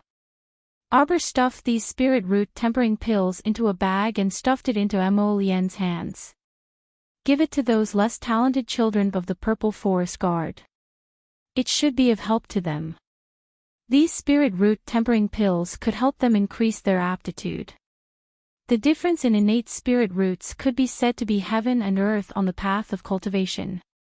Even if people with ordinary spirit roots cultivated diligently for several hundred years, they might not be able to surpass people with extraordinary aptitude. Although it made people feel deeply helpless, there was nothing they could do about it. Now, these spirit root tempering pills could help cultivators with ordinary aptitude increase their aptitude. At the very least, it could make their future path of cultivation a little easier and simpler. Mo Lien nodded with a smile and put away the bag of spirit root tempering pills. Tomorrow, I'll have Yi handle it. He hugged the little fellow and said softly, those brats will definitely be very happy. On the morning of the next day, the two had just woken up in a sticky state when Eunuch Chen ran in joyfully with his flower-pinching fingers. Your Highness the Crown Prince, Crown Princess, His Majesty's reward has arrived. The little stoic was eating porridge with a spoon. Upon hearing this, she looked up and asked in bewilderment, what reward? Mo Lien placed a portion of pastry meat in front of his wife and said solemnly, His Majesty naturally has to reward us since he sent us on a diplomatic mission to Wangchuan. What a joke. If there was no reward, they could go as they pleased. It was such an arduous mission, and they had to wander the seas and spend their days on a deserted island. Not everyone could endure this kind of hardship. Arbor's eyes brightened, and he tossed his spoon aside and pulled Mo Lien up. Let's go and take a look. Mo Lien tugged at her small hand in amusement and picked up her small rice bowl. Have someone move a table outside. You can admire it while eating. Good idea. Perhaps if this darling is happy, I can eat 2 more bowls of porridge. Sir Jojo's eyes seemed to be sparkling. Prince Mo couldn't help but be overjoyed as he watched from the side. He knew that his wife was the happiest when she was counting the supplies. His father had done a good job today. He had sent someone to deliver gifts early in the morning so that Jojo could eat more. Thus, everyone saw that their master had the dining table moved out of the courtyard early in the morning and accompanied his wife to eat a very sumptuous breakfast in the garden. Everyone in the Eastern Palace knew that the great emperor had sent someone to deliver the reward. The gifts flowed into the Eastern Palace like flowing water. Just the list of gifts alone took more than 2 hours. After the little crown princess finished her breakfast, she nibbled on some fruits and some pastries. When the list of gifts was finally finished, she was secretly speechless. Her eyes sparkled as she glanced at her husband beside her. She nodded repeatedly and said, Your father is quite impressive. Of course, Mother opened Father's private storehouse and dug out a lot of good stuff for us. Prince Mo grinned and rubbed against his wife's body. Jojo, I'll give you all of these. Are you happy? Arbor nodded. Don't worry, there must be a lot of things in the River of Forgetfulness. When the time comes, your husband will secretly help you search for them, Prince Mo murmured in his wife's ear. Sir Jojo's little face became more energetic. Those who were originally very resistant to the idea of going to the River of Forgetfulness were now inexplicably reduced by half. Jojo's lotus was right. Since they had a hidden agenda and were harboring evil intentions, Sir Jojo and her husband would go and rob their nest clean. The river of forgetfulness was vast and had abundant resources.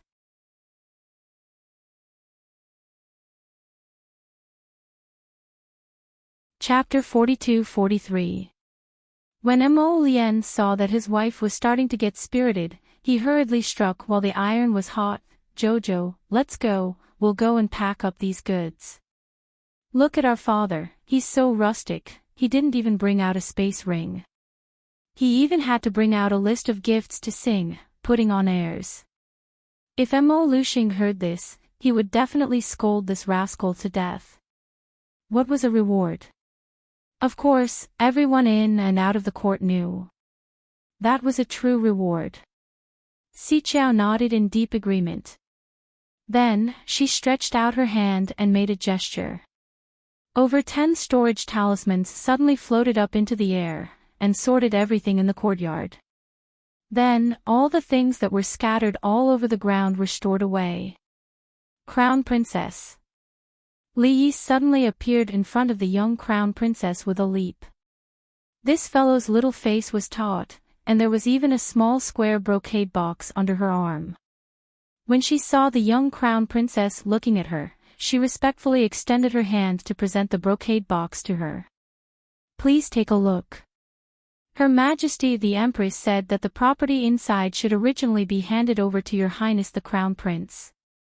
Since the Crown Princess is in charge now, it's the same to hand it over to you. The young Crown Princess took a look, and saw that it was filled to the brim with house deeds and spirit coin cards. Her little hand trembled, and she almost dropped the things on the ground. When Mo Lien saw this, he hurriedly extended his hand to help her hold on to the brocade box. The young Crown Princess quickly patted her husband's chest, saying with a long sigh, "Mother really doesn't lack money. Wife, keep all of these well. They're all yours now." When the Crown Prince said this, he didn't see those palace maids and eunuchs in the courtyard looking at him with worried gazes. They were really worried for His Highness Ah. In front of the Crown Princess, why did he hand everything over? They remembered that those court officials would more or less keep some private stash of money on their side as backup. His Highness the Crown Prince was too honest with his wife. "Husband, do you want to keep some for your use?" "No need, husband has money." The group of palace maids and eunuchs looked at each other and felt a trace of melancholy. Although he didn't know where this trace of melancholy came from, he still felt quite stifled. Every time they saw the way His Highness and the Crown Princess interacted, they always felt a little stifled. At this time, they still didn't understand that this was the feeling of a single dog being forced to swallow a mouthful of dog food and having nowhere to complain. Speaking of which, the Crown Prince and his wife didn't have much to prepare. In the past 2 days, the young Crown Princess had chosen a few of the more famous shops and estates in the capital from the estate the Empress had given her and toured them. Sigh, the number of businesses in her hands was increasing. It seemed that she needed to train a manager to help her manage all the businesses. When the little Crown Princess returned, her face was full of melancholy. When Crown Prince saw that his wife was unhappy again, he quickly asked for the reason. He couldn't help but laugh. "Jojo, isn't it just finding a female manager? What's there to be worried about? You forgot that there are many talents in all aspects in husband's hidden night pavilion. I'll find one for you." Crown Prince was a man of his word. In less than half a day, he had found a capable female manager for Arbor, Song Ting.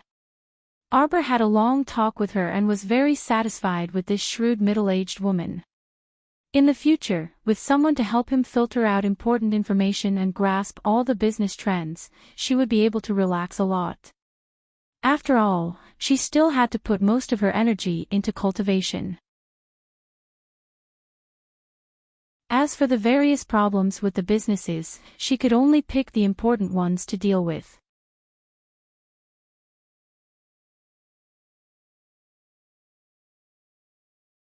Chapter 42-44. After another 2 days, Long Qian could not hold it in any longer and went to the emperor to persuade him. For example, Tianyun is in dire straits, we cannot waste any more time on singing and dancing. Another example was, the crown princess leads people around the capital every day, we should not waste too much energy on nonsense, we should focus on doing something practical. He rambled on until the emperor felt dizzy and could not help but reach out to interrupt him. Young Master Long, what are you trying to say? Long Qian took a deep breath. If he could, he would pick up the inkstone beside him and smack the emperor on the head. Why are you pretending to be confused? Your Majesty, let's not beat around the bush. The situation along the River of Forgetfulness is really bad. We should unite the 3 continents and fight against Tianyun together. This is not a joke. We have already delayed long enough, I wonder when the Crown Prince and the Crown Princess can set off with us. Oh. Realization dawned on the Emperor's face as he nodded and said, we thought you had already discussed it with the Crown Prince and Crown Princess. Didn't you? Long Qian, why was this family so difficult to deal with? Long Huan pressed his throbbing head and tried his best to suppress the anger in his belly. What was her relationship with the little Crown Princess? The Emperor would have to be blind to not see it. Their relationship was already like this, but the little Crown Princess would either roll her eyes or ignore them expressionlessly whenever she saw them. What was the point of discussing? The Crown Prince had no integrity in front of his wife. How could they expect the Crown Prince to help them persuade the little Crown Princess? He might as well throw a sow into the sky. Young Master Long, you don't have to be so impatient. The Emperor said to him with a smile. These 2 days, the Empress sent over some of the properties that originally belonged to the couple.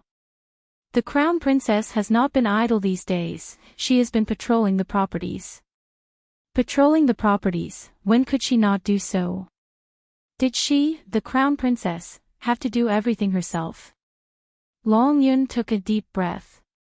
Your Majesty, I wonder if you can issue a decree for us to depart tomorrow. The great Emperor looked at Long Qing with a troubled expression. Young Lord Long, it's not that I don't want to help you. It's just that my son and daughter-in-law both have their own opinions.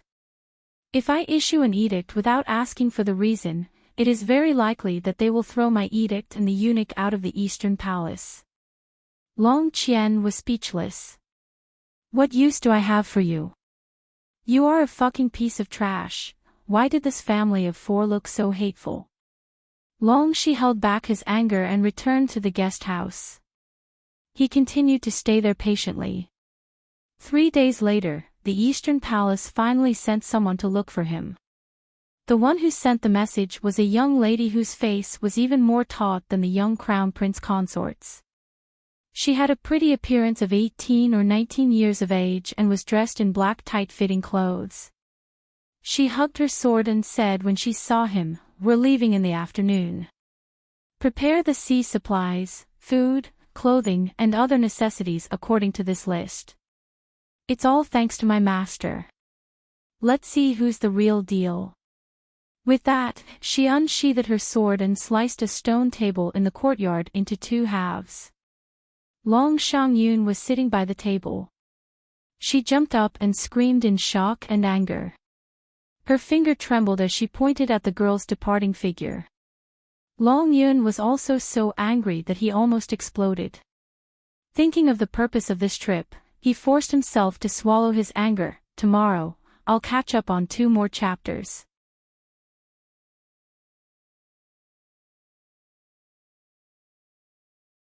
Chapter 42-45.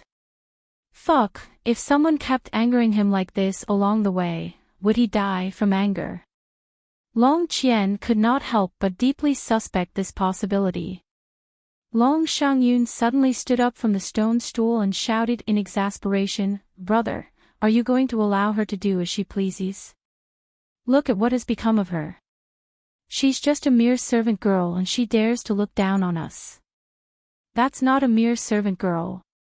Long Qian's eyes flashed. "Her cultivation is above yours.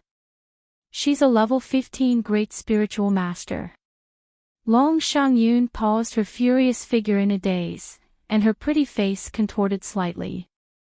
What was this? Even a little maid by his side had a higher cultivation than her, Long Xiangyun. No wonder that woman was so arrogant and did not look down on her brother and her. Long Xiangyun took a deep breath and could not hold back the anger in her heart. Brother, are you really going to do as they say? Her gaze landed on Long Qian. She saw that Long Qian was looking down at a list in his hand. Long Qian's expression was a little strange. As he looked at the list, his eyebrows could not help but twitch. What's written? Long Xiangyun angrily walked to Long Qian's side and glanced at the list in his hand. With one look, her nose almost became crooked from anger. 3 meals a day. How could the food be different within a week? In such a short time, brother, you have to go to the city and buy everything. Wasn't this cheating? Was this cheating?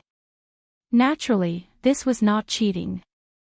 The worst part was that the little crown princess daily necessities, ingredients, and so on were all designated shops for Long Qian to buy. Needless to say, these shops were definitely opened by the little crown princess herself. The prices were probably very good. Look at what's written on this list. The furnishings in the rooms and the ship, the golden silk curtains used for the beds, the fine satin blankets, everything has to be according to their requirements and specifications. Long Xiangyun was so angry that she wanted to crush the list in her hand. Long Qian's face darkened. He hurriedly snatched the list from her hand and took a deep breath. "Oh hi. Yes." A gray-robed man in his early 30s suddenly appeared beside Long Huan. "What orders do you have, young master?"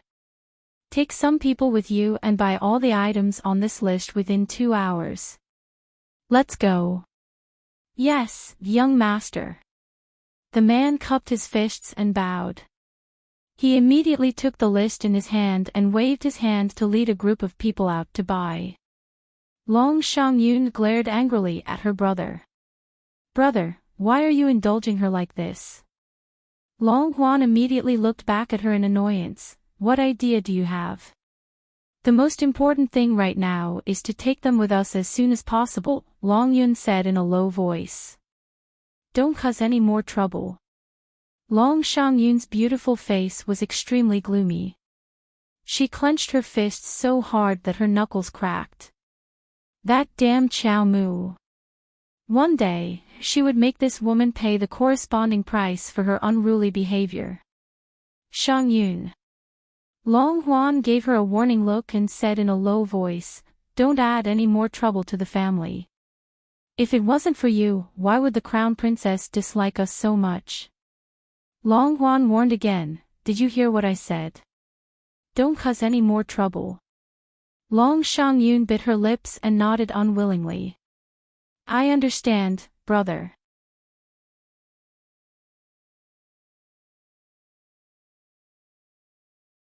Chapter 42-46. Gold and red curtains were drawn, and a fragrant mist filled the air. Mu Rochuan bowed as she walked into the room. "Mother, may I know why you summoned me?" Mu Qingya was wrapped in a moon-white robe and leaned against the edge of the brocade couch. Mu Qingya frowned slightly when she saw her daughter's unsmiling face. Her gaze fell on the centipede-like scar on the left side of her face, and she immediately looked away. "Rochuan, pack your things and get ready to leave," Mu Qingya said casually. Mu Rochuan was startled. "Mother, where do you plan to send me?" Mu Qingya smiled and said, "My child, you're almost fully recovered. I can't keep you by my side all day and watch you do nothing. Others will gossip about it." "Mother, feel free to tell your daughter what to do," Mu Rochuan said indifferently. Mu Qingya nodded with a smile. "Rochuan, mother wants you to go to the Forgetful River and do something for mother." Mu Rochuan looked up at the elegant woman in front of her. "Mother, please tell me." Mu Qingya couldn't help but nod in satisfaction when she saw that Mu Rochuan's attitude was rather respectful. She raised her hand and took out a letter that she had already written and handed it to Mu Rochuan. Just do as the letter says. Mu Rochuan took the letter, lowered her head, and silently read through it. Then, she looked up at Mu Qingya in surprise. Mother, you want me to capture her? Mu Qingya nodded. Mother has already thought of a few ways for you. You just have to act according to the circumstances. Mu Rochuan couldn't help but smile bitterly. Mother, I'm afraid this matter won't go as you wish. I wasn't even her match when I was at the peak of my cultivation, let alone now. Rochuan, you have too little confidence in yourself. Mu Qingya glanced at her indifferently. Mu Rochuan didn't speak for a long time. Mu Qingya sighed, stood up, and slowly walked to her side. Seeing that she was silent with her head lowered, Mu Qingya took her hand and said softly, Rochuan, do you know what your biggest weakness is right now? You lack confidence. Mu Qingya sighed. If you don't have confidence, you're no different from a salted fish. Mu Qingya raised her hand and brushed a strand of her daughter's hair behind her head. She said softly, Rochuan, the most important thing for you to do now is to build confidence. You must know that there are no absolutes in this world. You were unable to deal with her in the past, but that does not mean that you are unable to deal with her now. Furthermore, Hong Chang and he are helping you. However, Mu Rochuan did not immediately perk up under her mother's encouragement. She took a step back. Mother, I will go. Mu Qingya smiled gently and nodded. I knew Rochuan was the most sensible. But he might not be able to come back. Mu Rochuan's next words made Mu Qingya's expression tense. Mu Rochuan lowered her eyes and said with a cold expression, I will do my best. As for the chances of success, in my daughter's opinion, it's not even half. Eldest miss, you're belittling yourself too much. The yellow-clothed woman on the side couldn't help but sneer. Mu Rochuan glanced at her. Miss if you go with such an attitude, I advise you not to go. With your abilities, you won't last more than 3 minutes in her hands. Her's eyes suddenly widened.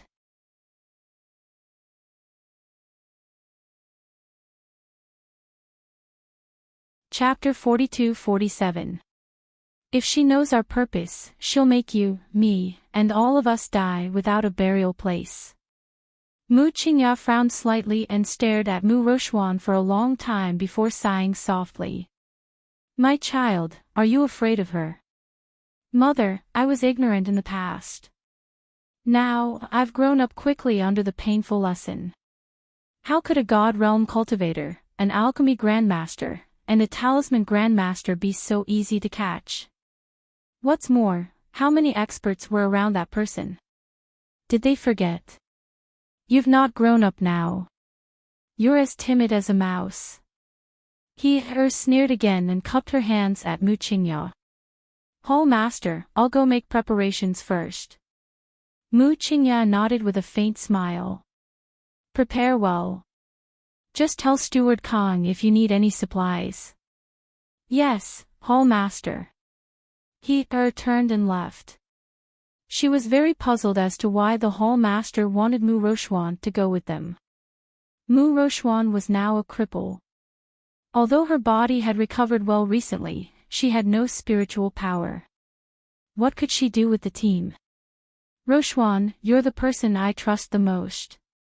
Why would I harm you? Mu Qingya took her daughter's hand and sat down.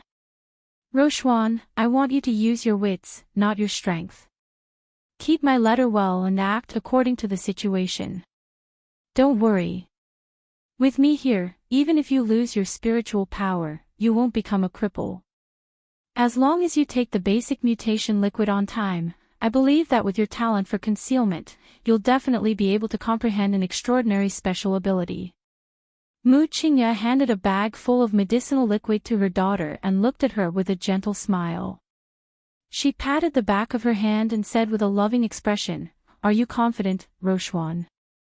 Mu Rochuan faintly narrowed her eyes and pulled her hand out of Lin Mingya's warm grasp. She said softly, if it was Long Chuyun, she would definitely not let her biological daughter, Mu Qiao, drink such a strange liquid. Mu Qingya froze and then chuckled softly. How could that be? Every mother sincerely wants the best for their children. Mu Rochuan didn't say anything else. She stood up and bowed, then turned around and walked out. Mu Qingya stared coldly at her daughter's back and said softly, remember, capture her alive. Hall Master. An old woman with a face full of wrinkles appeared beside Mu Qingya and said in a deep voice, Miss, can we really use you like this? Ro Xian is a smart child.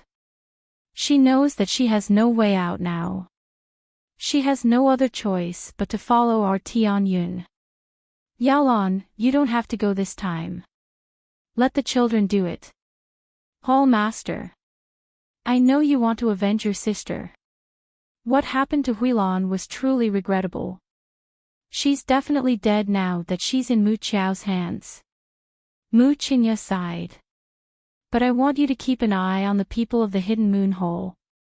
This matter is very urgent. Yes, Hall Master. Zhang Yaolon gritted her teeth. This subordinate can wait for revenge. Mu Qingya nodded and smiled. If we're lucky, Rochuan should be able to capture him. Linchuan Pier. Long Qing stood in the wind in a white robe and watched the people of the Long family moving boxes of supplies onto the ship.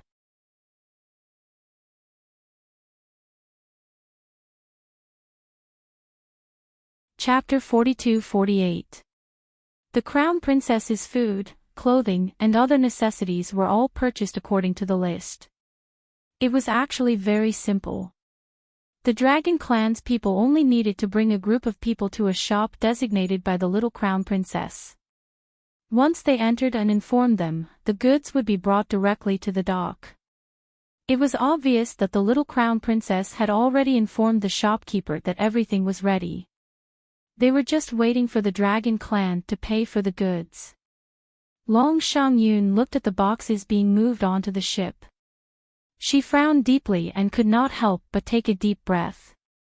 She looked at Long Huan, who was standing upright beside her. Brother, they are not here yet. The veins on Long Huan's forehead twitched. He suppressed the anger in his heart that was about to explode. Deep breaths, deep breaths, deep breaths. He could not get angry now. They were still standing in the territory of the Divine Land. He could not make the decision. After a phoenix's cry. Everyone saw a green bird with long wings coming from afar. Prince Mo and the little Crown Princess stood on its back, hand in hand. Their clothes fluttered in the wind. Behind them was a two-winged eagle. Mu Xingchen stood with his hands behind his back. When Long Huan's gaze fell on the little Crown Princess, he was obviously relieved. No matter what, as long as the little Crown Princess was willing to return to the Forgetfulness River, his mission would be considered completed. No matter how much trouble he had gone through and how much he had suffered, all these could be ignored because of the little Crown Princess's arrival.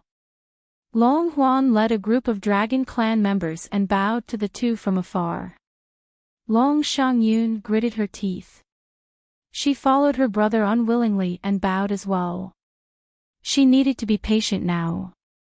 Once they boarded the ship and left the Divine Land, they would arrive at the Forgetfulness River. Then, the little Crown Princess would not have the final say. Thinking of this, she took a deep breath and forcefully suppressed the restless and uneasy emotions in her heart. She forced out an ugly smile. Since the Crown Prince and the Crown Princess are here, let's set off. The little Crown Princess glanced in her direction but didn't say anything. The young Crown Princess didn't make a sound after she disembarked from Qinghuan while holding the Crown Prince's hand. From afar, a few calls of "Saintess" could be heard. Arbor turned his head and saw Feng Heping leading Feng Zhangqing, Feng Zhangfei, and a large group of clansmen quickly walking over. "Saintess, why didn't you bring them along?" Head elder Feng Heping said with a gloomy expression, "These are the 100 disciples selected by the Feng clan. Take them with you to the river of forgetfulness. You can ask them to do something for you." Long Shangyun's face turned ugly. No. Why was this little crown princess so troublesome? Feng Heping turned to glare at her. Why not? Do you think our saintess is like you? How can our saintess not have anyone by her side to serve her when she goes out? Feng Chongqing and his brother looked at the sky speechlessly. All right, it's decided then. Feng Heping said to himself. He glanced at Long Xiang, then turned to face Arbor with a bright smile. Saintess, it's getting late. Let's set off. The 2,000 disciples of the Feng clan followed behind Feng Heping. They cupped their hands and said in unison, Saintess, have a safe journey. Arbor turned to board the ship expressionlessly. Mo Lien left with his wife with a dark expression. The ship set off and slowly left the shore. Arbor stood on the deck with a stoic expression. She looked at Feng Heping leading a group of Feng clan members and waved at her with all her might. The end of this volume 2019. 7:20.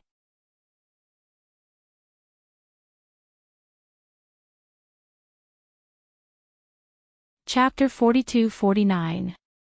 Great Holy Maiden, be careful. Great Holy Maiden, take care of yourself. Remember to come back early. The Feng clansman's chatter sounded in her ears. Although Arbor kept a straight face, she was on the verge of a mental breakdown. Originally, she didn't tell Feng Heping about this trip because she didn't want him to cause such a big commotion. But now looking at the Feng clansmen standing in a row along the river, they waved at her enthusiastically. Sir Jojo's face was wooden. He reluctantly raised his little paw and waved it at them from afar. Prince Mo turned to look at his wife. For some reason, he felt like laughing. Feng Chongqing coughed lightly. He walked forward and said, Great Holy Maiden. It's quite windy here. Let's go into the cabin. Arbor put down her paw and turned around. She put her hands behind her back and walked into the cabin with her back straight. Long Huan and his sister were sitting in the elegantly decorated cabin on the first floor. Seeing them enter, Long Shangyun's expression turned ugly. She had never seen such a troublesome person before. Who would bring so many guards with them when visiting someone else's home? Only this crown princess would be so troublesome. Arbor pulled Prince Mo and found 2 random seats to sit down. She asked expressionlessly, Where is our room? The last room on the left on the 2nd floor. It's your room. Long Huan's mouth twitched. Cousin, don't worry. Everything has been arranged according to your preferences. Golden silk curtains, fine satin blankets, even a pillow and a fine-toothed comb were of high quality. Why don't you go to heaven? Sir Jojo replied with an "oh" and didn't say anything else. Long Huan rolled his eyes inwardly. He really couldn't stand the way the little crown princess talked to others. If she was happy, she would talk to you. If she wasn't happy, she would ignore you. She couldn't be bothered to talk nonsense with you. Such a strange temperament. What kind of family did he come from? Since we have nothing better to do, why don't we play Mahjong? Long Shangyun suddenly suggested. After we enter the sea, we still need to sail for about half a month. Long Shangyun glanced at Arbor and said, It's quite boring to be idle every day. Oh right, cousin, do you know how to play horsejiao? I know a thing or two. The little stoic nodded his small head, looking very obedient. Mo Lien's lips twitched. Long Shangyun smiled and waved her hand. It doesn't matter if you know a little. It's good that you know how to play. Don't worry, big brother and I will go easy on you. Long Huan smiled and nodded. Cousin, we're all family. Even if we lose, we can't lose to outsiders. Soon, the mahjong table was set up. Arbor, Long Xia, and Long Shangyun sat down together. Prince Mo moved a stool over and sat beside his wife. He attentively poured her tea and fanned her. When Long Shangyun saw this scene, her mouth couldn't help but twitch. "Crown Prince, don't you want to play a few rounds?" Mo Lian glanced at Long Huan impatiently. "How can I win my wife's money?" It was really annoying to flaunt affection all the time, okay? Long Huan silently shut his mouth. Then he turned and said to a guard standing beside him with a sword, "Jiang Song, come and play a few rounds with us." The guard instantly looked terrified and shook his head repeatedly. "Young master, I don't have money." Long Shangyun was anxious to get back at him. She clapped her hands and said, "Sit down. If we lose, you don't have to pay. Big brother will naturally pay." Long Huan.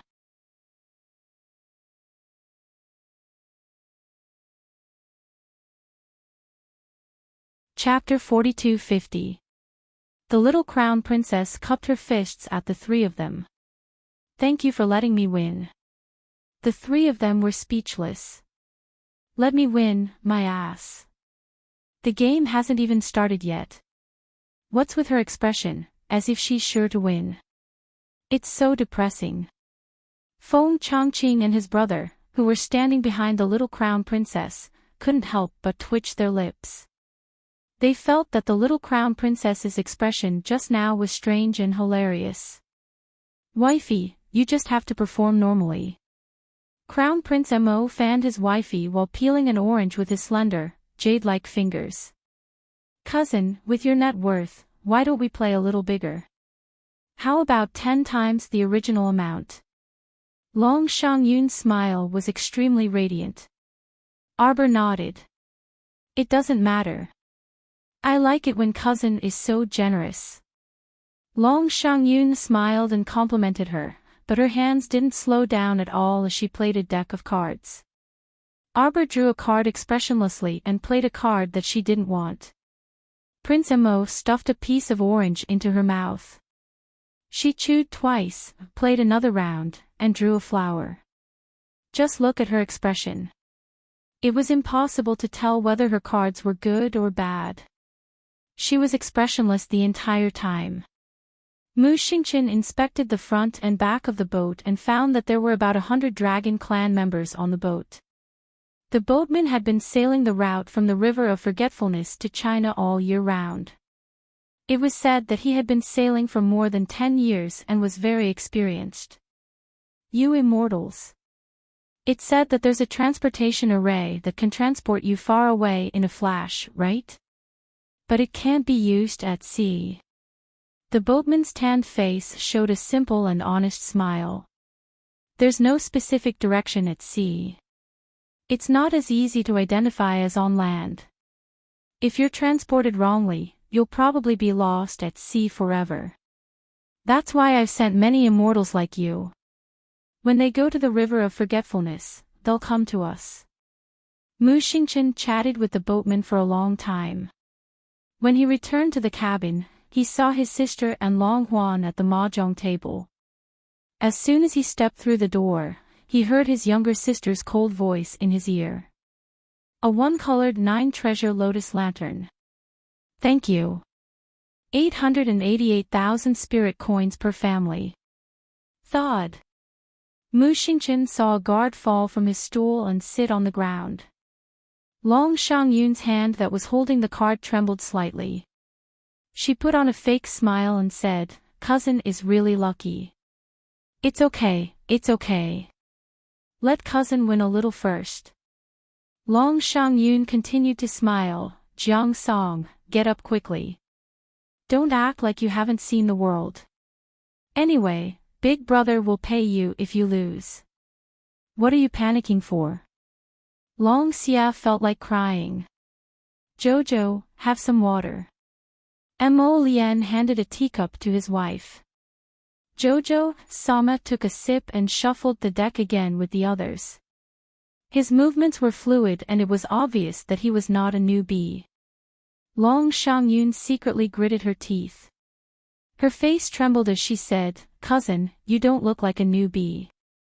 Why do you say you know a little?" "I do know a little." Arbor nodded and said sincerely, "Not many people are willing to play with me. I've only played horse jiao 5 times in my life. This is the 5th time."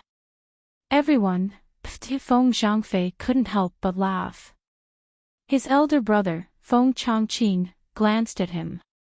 Feng Zhangfei hurriedly stopped. If Feng Heping was here and saw that Feng Zhangfei dared to laugh at the saintess, he would definitely use a water ladle to smash 3 big bumps on his head.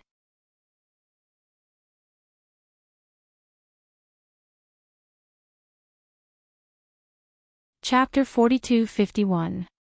Half an hour later. Long Xiangyun's cold sweat dripped down from her head, and she couldn't help but fall to the ground. In such a short period of time, she lost 13 rounds in a row. The little crown princess played 13 rounds in a row, all of which were the same color, the same color, the same color, the same color, and the same color. Long Qian's face was somewhat numb as he played. The 14th round, the same color, the same color. The 15th round, the same color, the same color. The 16th round, ha, ha, ha. Long Xiangyun's forehead was covered in cold sweat, and she suddenly raised her hand to support her forehead. Brother, I feel a bit dizzy. I want to go rest first. Why don't you find someone else to play? Long Qian hurriedly stood up and pretended to support his younger sister. Xiangyun, are you all right? Maybe it's because the weather is too hot. The sea will be even hotter. We haven't even entered the sea yet, Arbor said lightly. Long Qian laughed dryly and continued, then, Crown Princess, I'll help Xiangyun back to her room to rest first. Don't you plan on leaving after paying the spirit coins? Long Qian's back stiffened. We played 19 rounds just now, so the total is 16872,000 spirit coins per person. Leave after paying the bill. This crown princess doesn't like people owing me money. Long Qian stiffly turned around and said to the young crown prince consort, You. Why you, but aren't you very good at playing cards? How could she have the face to say that she only knows a bit? The little crown princess had a puzzled expression. I only know a bit. She only knew how to play cards, so how could she not know a bit? She didn't even know how to play pinghu, and she had always complained about it to her mother. Mo Lian, who was sitting on the side, was about to die from laughter. Just now, he had been sitting next to his wife and watching her play cards. It was simply a visual pleasure.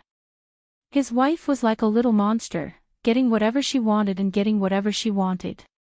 Her 9 treasures lotus lantern seemed like a gift from the heavens, as expected of a relative of the Tendo family, Prince Mo thought to himself. Long Yan took a deep breath. All right. Like a martyr, he took out several spirit coin cards from his pocket and tossed them all to Qiao Mu. There should be 51 million spirit coins in total. Arbor nodded and put the card in his pocket. He asked casually, Are you still playing tomorrow? Play your ancestors. Long Huan left in a huff. Not only was he cursing Arbor in his heart, he was also cursing his own sister, Long Xiangyun. If it wasn't for the brainless Long Xiangyun who suggested that she was bored and wanted to play with Arbor, would they have lost so miserably? Wasn't this too tragic? Long Xiangyun put on a long face. Brother, I originally wanted her to lose more money to make up for the purchasing fees she cheated you out of this afternoon.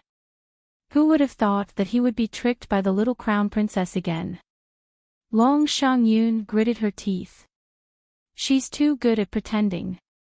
I really thought she was a newbie who knew a thing or two. Who knew? Shut up. Long Huan angrily glared at Long Xiangyun. I'm warning you. From tomorrow onwards, don't go provoking her. He could tell that every time Long Xiangyun went to provoke the little crown princess, she wouldn't have a good ending. Speaking of which, it was always his sister, Long Xiangyun, who suffered losses. Why couldn't this idiot learn from his mistakes? Long Xiangyun had been bullied since a few days ago, and now she was being scolded by her brother who always loved her. She couldn't help but cry.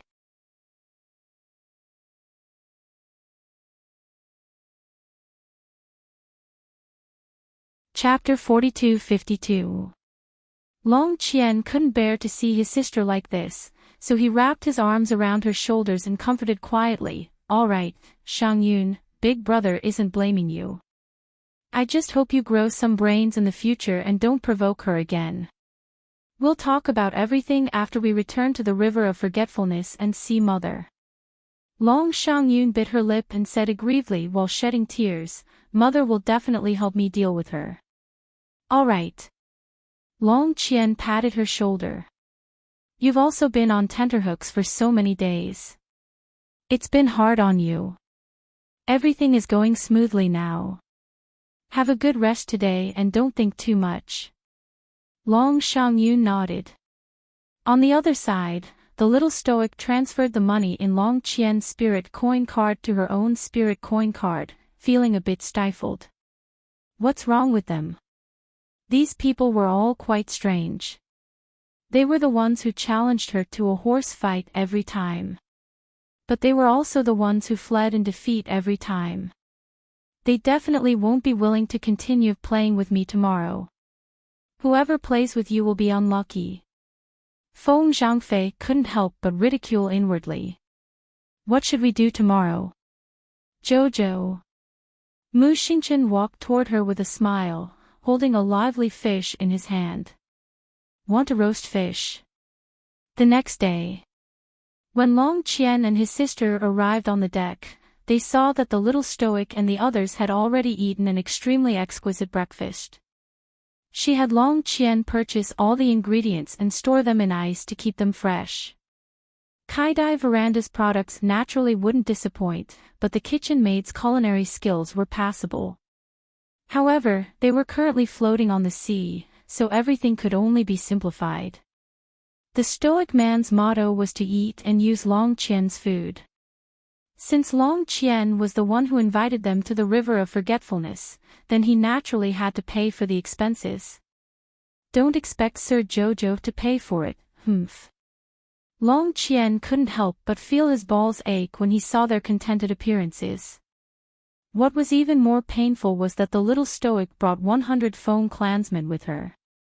Originally, she only needed to pay for a few people's meals, but now, she had to be responsible for more than 100 people. Originally, the ingredients they purchased were enough for all of them to eat until the River of Forgetfulness, but now, they freaking had to resupply midway. Long Qian felt a bit sorry for himself when he saw the ingredients being used up and spirit coins flowing out every day. Even if he had money, yesterday's meal had basically used up all his money. Young master.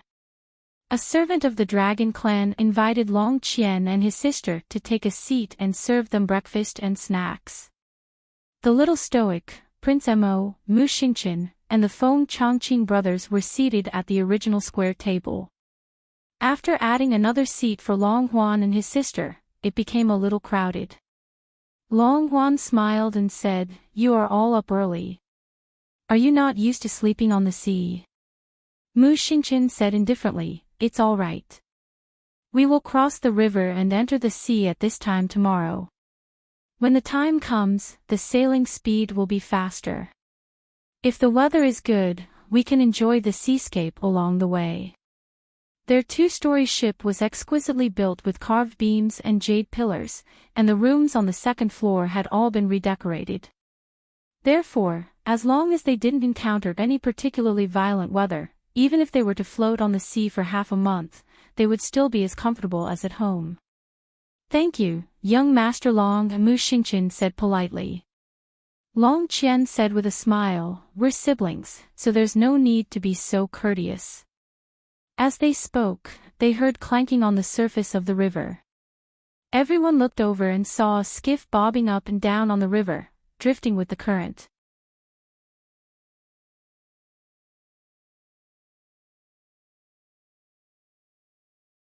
Chapter 42-53. A person was sitting at the bow of the skiff with his back facing them. From the back, his white robes and long hair fluttered in the wind, making him look like an elegant young sir. The sound of a zither flowed along with the river water, approaching from afar. The little Stoic glanced curiously in that direction, her eyes revealing traces of vigilance. Which elegant young sir with a normal brain would go with the flow and play the zither in this boundless river? With such a small boat, a slightly bigger wave would immediately capsize it. What elegance could a drowned rat have?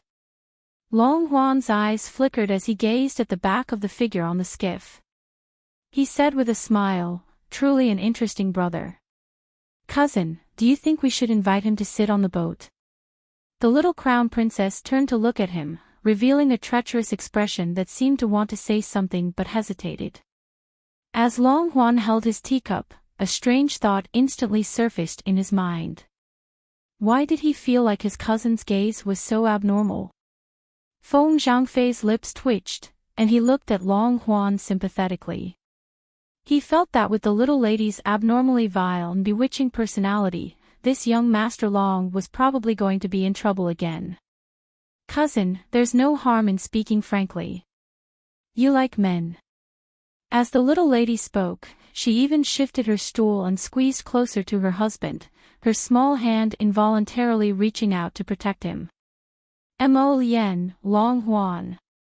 Right now, his mental activity was, why can't I freaking slap this little Stoic to death? What nonsense are you spouting? Long Shangyun was enraged. How can you slander my brother like this? The little Stoic extended 2 fingers, drawing an arc with her gaze. Just now, you kept looking at the man on the skiff with a strange gaze. Is it admiration? Everyone, Long Huan's face twitched harshly. Cousin, you're thinking too much. I'm not interested in men. Feng Zhangfei glanced at Long Huan sympathetically. This young Master Long was truly a bit pitiful. The little Stoic glanced at Long Huan expressionlessly. She sat up straight and put down her small hand blocking her husband's path, saying coldly, "Then you want to invite him to sit on the bed?" Pooh!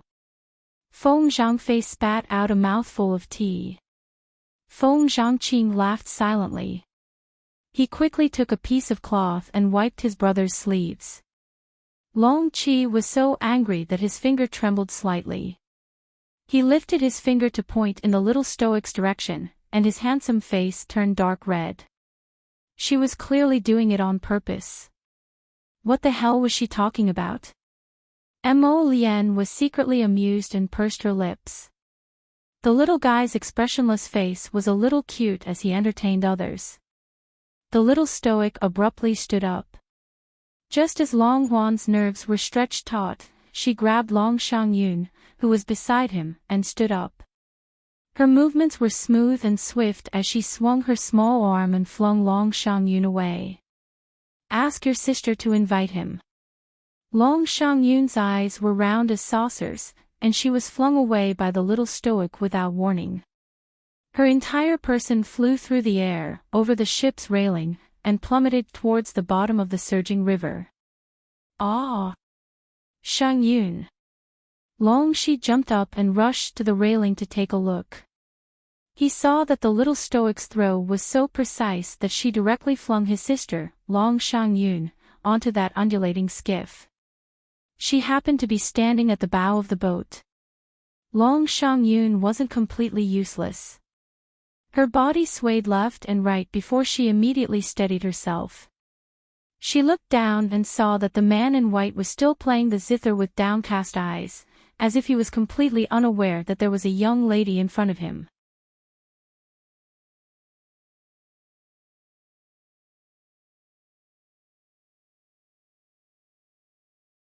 Chapter 42-54. Shangyun, come back quickly. Long Yun was very anxious. He didn't care too much and immediately shouted. Long Xiangyun steadied her emotions. She stood on the bow of the boat and gently rocked along with the river. The pink dress accentuated her beautiful face. Long Xiangyun held a long sword horizontally in her hand and looked at the man with vigilance. She didn't expect this man to look so handsome from the back, but when she looked at him from the front she could only see that his mud-colored pants were tattered. When she looked closer, she could see that his hair was also tangled, as if it hadn't been washed in a long time. The man placed a guqin on his knees. Under his long sleeves, several dark fingers were dancing. The head of the guqin had been damaged long ago, and two of its strings were broken. It looked a bit strange. In this place where the river was surging and the boundaries couldn't be seen. A young master in tattered clothes was playing a guqin that was about to break. Strange, very strange. Long Xiangyun heard her brothers shout and was about to fly away from the bow. The man who had been quietly playing the guqin with his head lowered suddenly looked up. Long Xiangyun exchanged a glance with him and cried out in horror. This person only had 2 empty holes left in his eyes. At this moment, he was looking at her faintly. A pair of ghost hands that looked like chicken claws came out of his tattered white sleeves and suddenly attacked her. Long Xiangyun was shocked, angry, and frightened. She hurriedly flew up half a meter and slashed the long sword in her hand at the man's ghost claws. White light flashed. The man retracted his hand, but his movements were extremely fast. When he was in midair, he suddenly pulled the strings and played the divine song of death. The music was noisy and disturbed people's emotions. Long Xiangyun's chest felt stuffy from the chaotic plucking. She couldn't help but spit out a mouthful of blood. It's getting more and more perfect. A second-rank special-grade zombie. Arbor muttered to himself. Not only does it look no different from a human from a distance, but it also has innate talent in guqin skills. Its special music can cause people's emotions to become chaotic and their conscience to shake. Compared to the 18th sister and Wei Mingli he saw before, this zombie seemed to be much stronger. Long Huan turned his head upon hearing this and glared hatefully at Qiao Mu. You already knew that person was a zombie. Why did you? Arbor glanced at him coldly. Didn't young Master Long also want to trick us? Long she choked on her indifferent words. Previously, he indeed had the mood of watching a joke and wanted to see the little Stoics group suffer a setback. With his experience, he was naturally able to immediately tell that the thing on the small boat was no ordinary person. Long Yun wanted to wait for the stoic face and the others to be unable to deal with this zombie before he stepped in to help. As a result, no matter how unhappy the little stoic was, it wouldn't be good for her to lash out at her savior. It was a pity that the stoic face saw through her beautiful imagination. Not only did he see through it, he even tricked his younger sister, Long Xiangyun. What kind of nonsense was this? He didn't want to say another word to the stoic face. He could see that as long as he had crooked thoughts, the stoic face might not do anything to him, but he would definitely teach his younger sister a lesson and let Xiangyun continue to be unlucky. Long Yun was alarmed and furious on the inside. He hastily waved his hand and shouted, "Someone come quickly and help the second miss return." Several dozen Long clan members on the large boat exploded into action and swiftly pounced in the direction of the small boat. They stabbed their swords at the zombie that was sitting cross-legged in midair and randomly playing the guqin. Clang clang clang.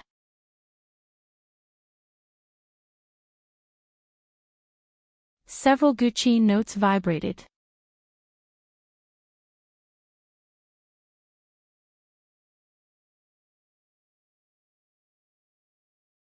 Chapter 42-55. One of the Dragon Clan clansmen was caught off guard and his sea of consciousness was injured by the zither music. He spat out a mouthful of blood and fell into the river. In the blink of an eye, a red-eyed sword-fang fish that was about 10 feet long suddenly drilled out of the river. It caught the cultivator in its mouth and chewed twice. In less than a few seconds, it had broken off a perfectly fine cultivator and swallowed him. Ah! Long Xiangyun saw this scene at close range and was almost scared out of her wits. She let out a sharp scream. Long Qian heard her scream and couldn't help but feel anxious. Without caring too much, he jumped out of the boat and flew towards his sister. Long Qian rushed to Long Xiangyun's side and grabbed his sister's waist. He shouted, "Concentrate your spiritual energy and attack the corpse puppet's head." Dozens of Dragon Clan clansmen reached out and touched their long swords. Their spiritual energy shone brightly. Dozens of 5 spirits' power were released from the various spirit weapons in the hands of the Dragon Clan clansmen and attacked the zither-playing corpse puppet's head. Roar! The zither-playing corpse puppet raised its 2 hollow eyes and let out a thunderous roar at the dozens of Dragon Clan clansmen. The river waters suddenly became turbulent, and a whirlpool formed in the middle of the river, rolling and rotating. Long Qian shouted angrily, "Be careful of this corpse puppet. It's gathering the mutated corpse fish in the river nearby." Bang bang bang. A few figures were blown away by the corpse puppet's roar. They supported each other and stabilized their bodies with great difficulty, so they didn't fall into the river. Dozens of red-eyed sword-fang fish suddenly jumped out of the whirlpool. Each of them was about 3 meters long and half as tall as a person. They bit at the people's ankles. "Rise! Rise!" Long Qian shouted sharply. All the Dragon Clan clansmen's faces changed. They raised their qi and rushed up. 2 of them were a bit slower and were bitten by the red-eyed sword-fang fish. They felt a heart-wrenching pain in their ankles. Their blood flowed backward. With a scream, they were dragged into the river and eaten by the sword-fang fish. Long Qian's face was extremely ugly. He flew back a few meters with Long Xiangyun and quickly dragged her back to the boat. Roar! The zither-playing corpse puppet seemed to be completely enraged. It suddenly stretched out its ghostly claw and swept the zither strings. After a few clangs, more than 10 invisible white lights attacked Long Qian and Long Xiangyun from behind. Qiao Mu leaned against the railing and watched them fight with each other, her small, pale face expressionless. Long Qian could already see the ship's railing in front of him, but a strong gust of wind came from behind him, preventing him from moving forward. The only thing he could do was to push his younger sister, Long Xiangyun, forward. Then, he turned around and quickly activated his defensive spirit artifact to block the attacks. The zither-playing corpse puppet's cultivation had broken through to the god realm. As soon as Long Yun exchanged blows with him, he felt that something was wrong. This corpse puppet was too powerful. Even he was no match for the corpse puppet. The moment the defensive barrier was activated, it was broken by the other party. With a cracking sound, the defensive barrier in front of him was instantly shattered by the corpse puppet. Roar! The zither-playing corpse puppet seemed to have locked onto him. Its figure flashed and appeared in front of Long Huan. Its pitch-black claws grabbed at Long Huan's neck. If the corpse puppet grabbed him, his neck would be fine. Not to mention, his body would definitely be poisoned by the corpse poison. "Brother!" Long Xiangyun rushed to the railing and shouted, "Hurry, hurry and save brother. Go and save brother."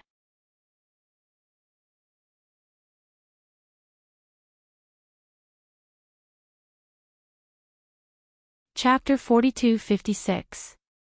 The rest of the members of the dragon family who stayed on the ship hurriedly jumped over the railing and rushed towards Long Qing to surround him.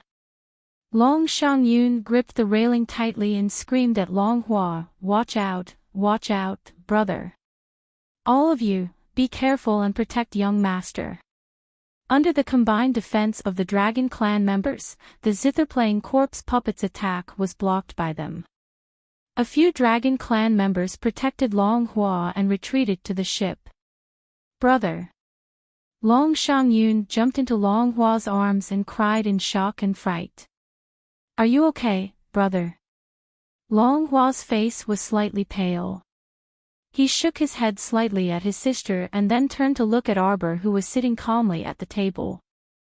Like an enraged leopard, Long Xiangyun abruptly pounced in Qiao Mu's direction and swung her fist at Qiao Mu's face without any explanation. Do you have any sense of propriety when joking?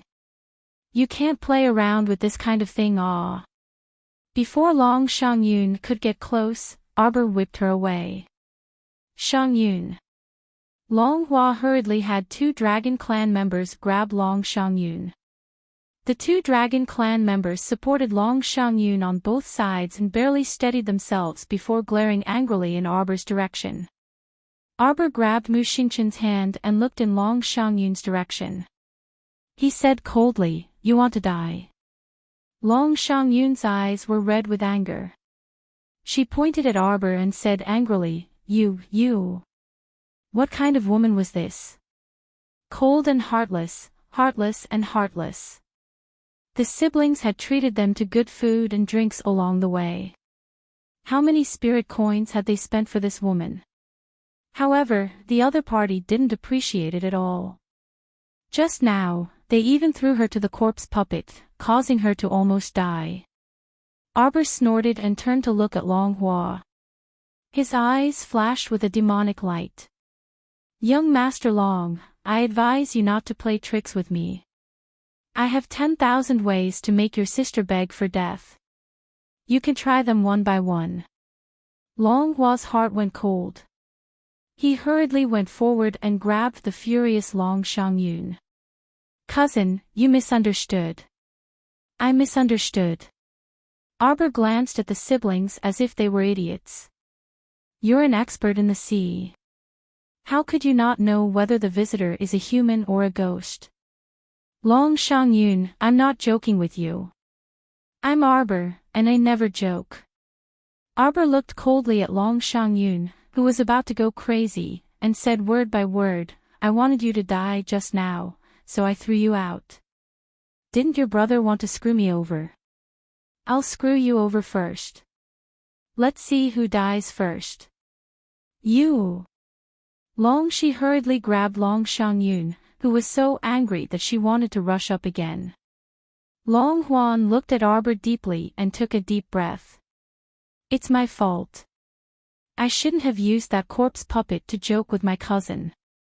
It's good that you know. Arbor looked at him coldly, then turned and left.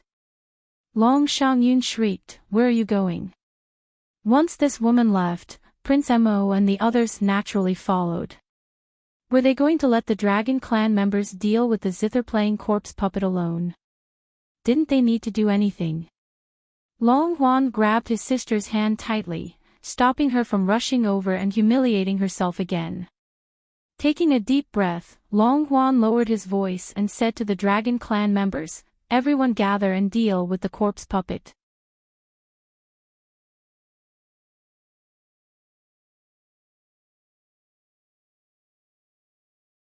Chapter 42-57. Thump thump thump, thump thump. Knocking sounds came from around the ship. A few boatmen ran up sweating profusely and hurriedly said to Long Huan, young lord, it's bad. We don't know what's at the bottom of the ship, but it's digging at the deck. If it's penetrated, the lower cabin will leak. The entire ship might not survive. Long Huan was shocked. It's the sword fang fish. In this vast water, if the ship was penetrated, they could only fly.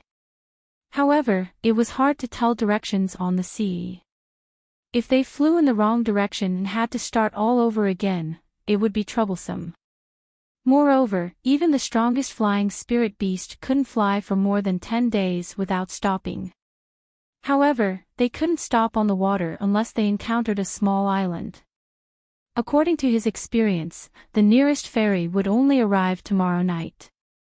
If they changed ships there, if they were lucky, they could buy a ship immediately. If they were unlucky, they would have to wait. Jiang Song, take 10 people down and guard the bottom of the ship. Do your best to get rid of those sword fang fish. Yes. Ao Hai, come with me to meet the crown princess and the rest.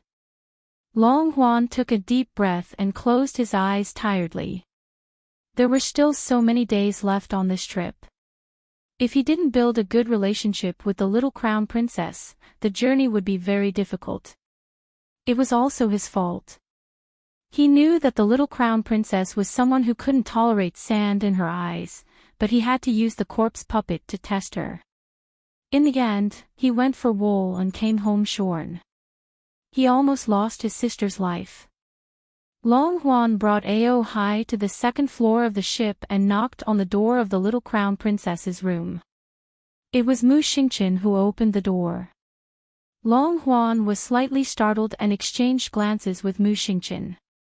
When he walked in, he saw that the Feng brothers were also drinking tea in the room.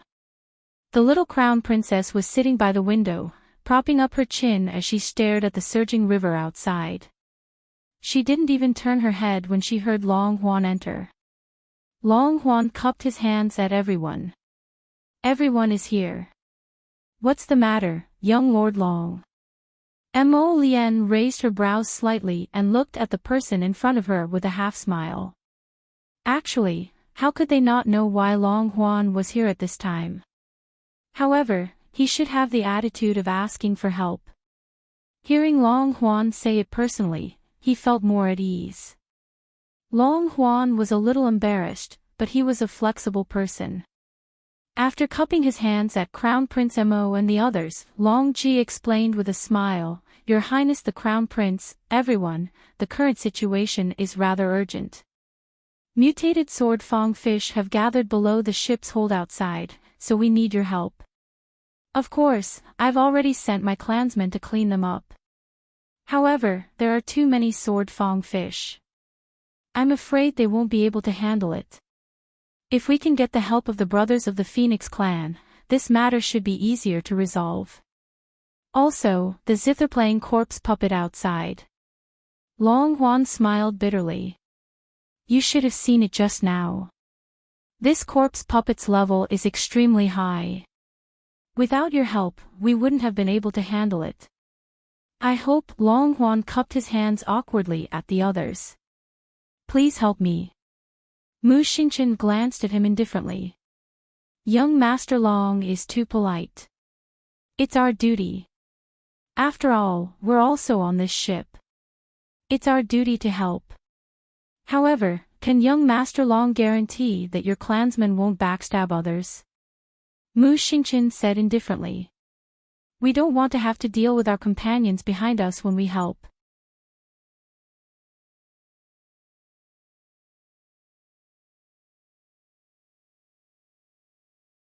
Chapter 42-58.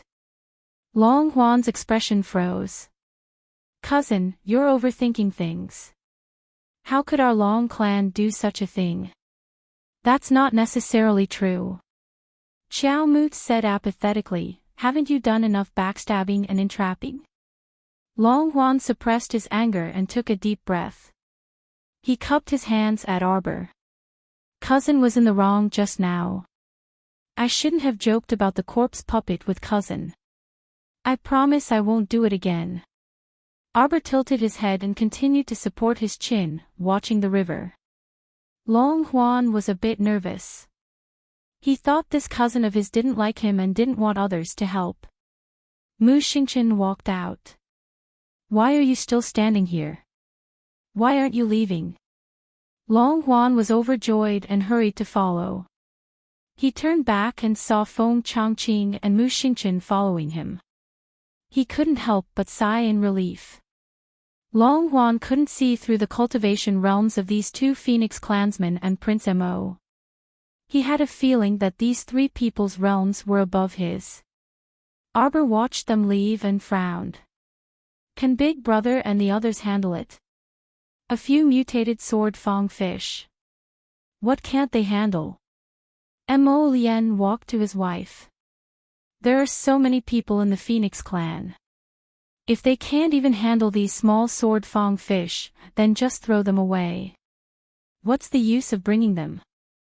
They're burdensome, useless, and a waste of food. Arbor blinked and patted Prince Mo's head. You're always thinking about sending the Phoenix clan away. Too many people won't help. Mo Lien curled her lips with a disdainful expression. Soon, the two heard fierce thumping sounds from below the cabin. Looking down from the window, they could see water splashing on both sides. Suddenly, a sword-fang fish jumped up and stuck close to Arbor's window as if it wanted to jump in and bite Arbor's arm. Mo Lien didn't even lift her eyes. With a move of her finger, a cluster of black flames silently roasting the sword-fang fish into pieces in a matter of minutes. The fish have mutated. Arbor was worried. I wonder how many things have mutated in this river. Prince Mo wasn't wrong at all. Compared to the land, the situation in the sea seemed to be worse. Don't worry, Jojo. It's just natural selection. Mo Lien put his arm around his wife's shoulder and comforted her softly. Since there are mutated fish, according to the laws of heaven and earth, there will naturally be stronger species that can fight against these mutated fish. Tian Yun's medicine has transformed some people into corpse puppets, but the others have comprehended special abilities. Rivers and lakes can be proved by the same principle. All living things will follow the rules. You don't have to worry too much. He was worried that his wife would worry about everything. Arbor looked up at him and nodded in amusement. I don't worry too much. I can't manage too many things. Just stay true to your heart and do your best. Don't force anything. It seems to be quieter. Let's go out and take a look. Mo Lien held her little hand and the two walked out of the cabin together. The dim red color on the horizon was reflected in the river water, revealing a faint scarlet color. The zither-playing corpse puppet was nowhere to be seen. A dozen or so Dragon Clan members were cleaning up the messy deck. Several boatmen hurriedly ran up to Long Huan and shouted, "Young master, the bottom cabin is leaking."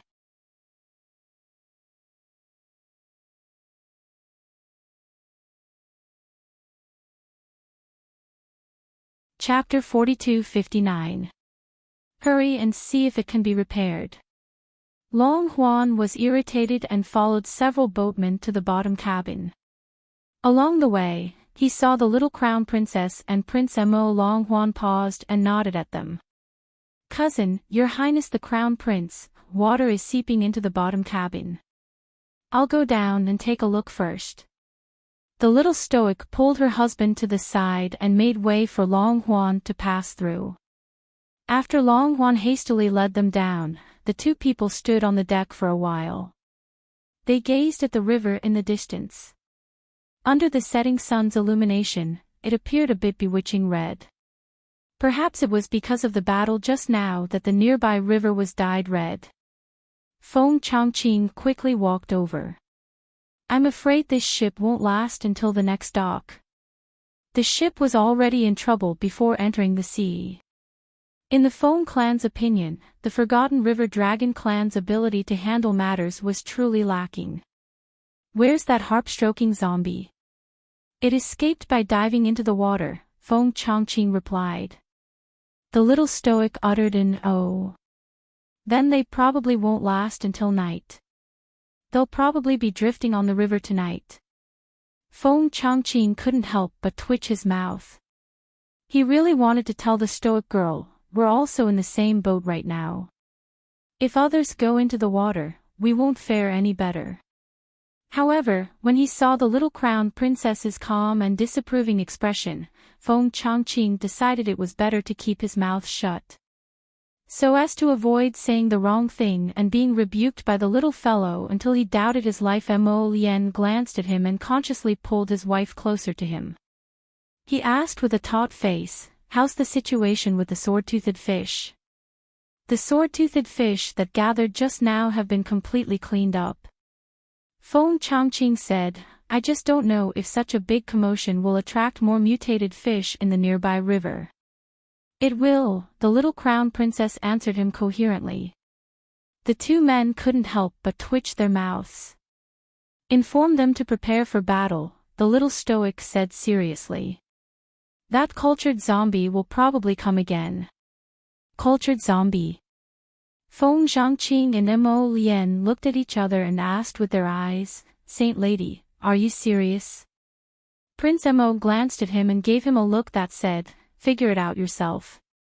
The two of them held hands and strolled back to their room to rest. They did not care whether Long Huan was badly battered by the water leak or not. When it was time for dinner, Mu Xingqian, Feng Zhangqing, and Feng Zhangfei returned. When they saw the two of them, they shook their heads and said, the water in the lower cabin is very serious. It can't be repaired. I estimate that the ship will sink in at most an hour. Sir Jojo frowned. What are Long Huan and the others doing?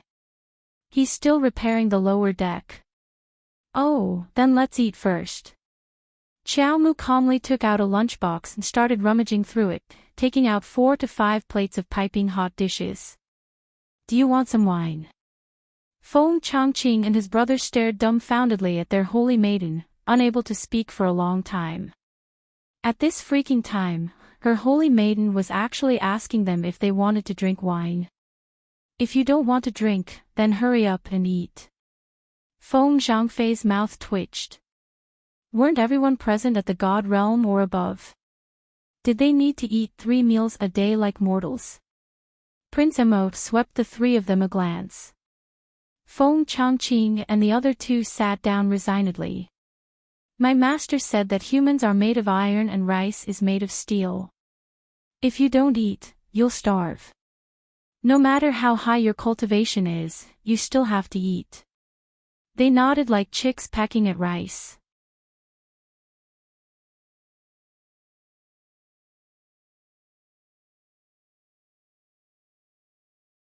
Chapter 4260. Your Majesty, you're right. When Long Qian rushed in to look for them, this was the heartwarming scene he saw. He felt inexplicably sorrowful and speechless. Feng Changqing and his brother held their bowls of rice and turned to look at Long Qian. They saw that the originally handsome young master in white was now covered in dirt.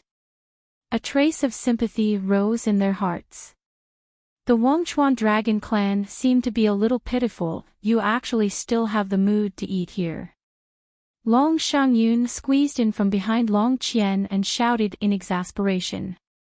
Long Qian hurriedly raised his hand to grab her and quickly walked in. He cupped his hands at Arbor and the others. Your Highness, cousin, I'm afraid this ship won't last for long. We bought a lot of supplies on the ship and need to install them.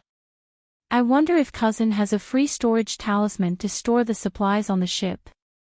These resources were all things that they had bought with real money.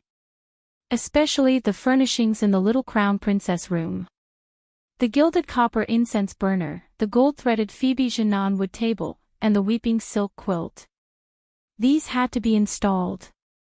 Long Qian felt a little bitter. There was still half a month's journey before they reached Wangchuan. They had to continue living on a tight budget. The little crown princess happened to have finished eating. She glanced at him and did not make things difficult for him. She pulled her husband up silently and followed Long Qian out.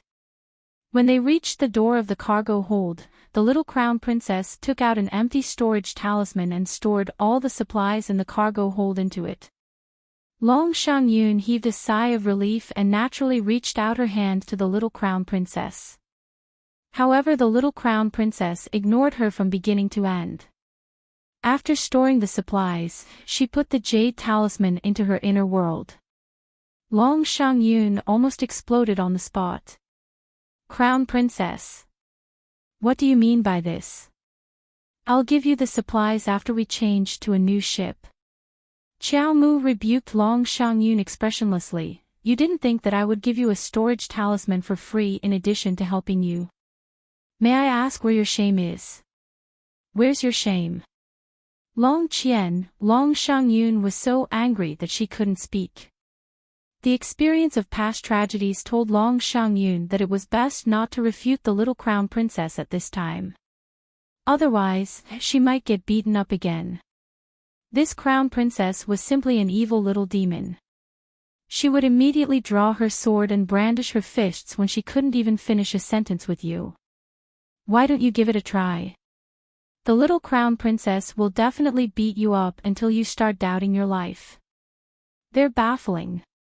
The little stoic looked up at Mo Lien. Prince Mo laughed as he nodded. He pulled his wife's hand and walked out. Young Master Long, I hope you don't forget that we are only here to help you. It doesn't matter if you don't help. What a joke. Didn't Long Huan run in himself and ask them to use the storage talisman to collect the supplies on the ship? He had a lot of demands, and he even wanted his wife to hand over the storage talisman. It was really baffling. Long Huan smiled bitterly and cupped his hands. Yes, please continue to help me collect the goods on the ship. Don't forget about the things in your rooms. Those were all money. Long Huan's heart was very dismal. He kept feeling that he was truly lowly enough serving this young couple on this journey. Return to the river of forgetfulness, return to the river of forgetfulness, return to the river of forgetfulness, everything will be fine. Long Huan reminded himself in his mind and silently swallowed his bitterness.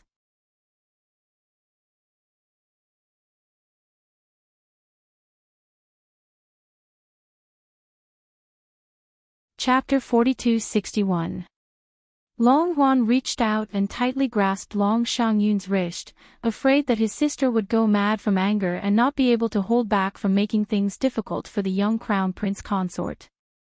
After a few times, the brother and sister were very clear that there seemed to be absolutely no benefit in clashing with the stoic-faced crown prince consort. Big brother. Long Shangyun was so angry that she wanted to cry. She had never seen such a vile person. Long Shangyun felt that if she continued to interact with the young crown princess like this, the latter would drive her crazy sooner or later. Why don't we go our separate ways? Big brother. Long Shangyun's anger had yet to dissipate. No. Long Huan shook his head. He did want to go their separate ways from the young crown princess since she was so difficult to get along with. However, the problem was that he had to ensure that the young crown princess would not turn back midway and reach the river of forgetfulness safely. Bear with it for a while, Shangyun. Long Huan knew that his sister had been spoiled by her family since she was young. She had suffered too much at the hands of the crown princess these few days, and his heart ached for her. However, in order to successfully complete this mission, she did not mind suffering a little. Long Huan took a deep breath and said, "Your cousin has an eccentric personality and doesn't play by the rules. Just keep your distance from her. With her quiet personality, if you ignore her, she won't take the initiative to find trouble with you. Why do I have to accommodate her in everything?" Long Shangyun was furious and almost flew into a rage. What cousin? I won't acknowledge her identity. I don't know how Long Chuyun raised her daughter to have such an unruly and disorderly thing. Shangyun. Long Huan hastily covered her mouth in fright and looked around with a guilty conscience. Seeing that there was no one else around, he sighed in relief. If the crown prince consort had heard those words just now, she would definitely have taught Shangyun a lesson. There was no doubt about that. All right, let's go and get ready. Later, we'll summon your flying bat. We'll rush to the nearest ferry and change boats first. But we're in such a hurry. Is it so easy to change boats? Long Huan sighed.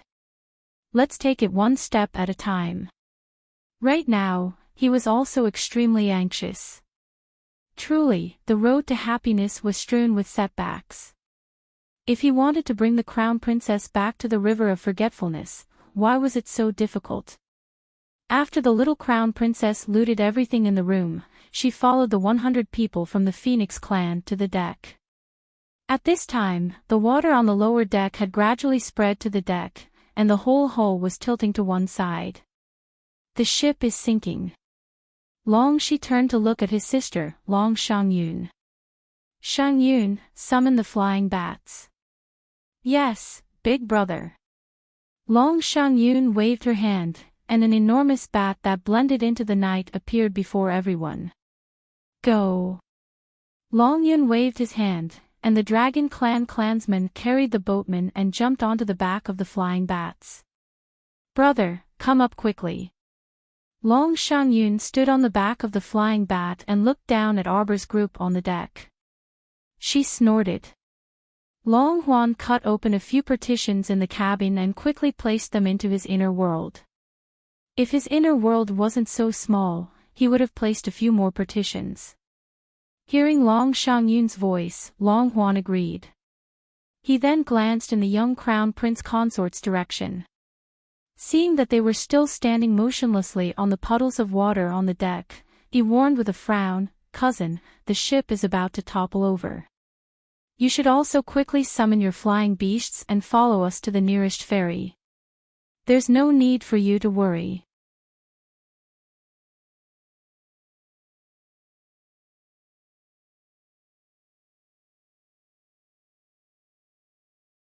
Chapter 42-62. Arbor glanced indifferently at Long Shi. The latter sighed and cupped his hands toward them. Then, with a leap, he landed beside Long Xiangyun. Clang clang.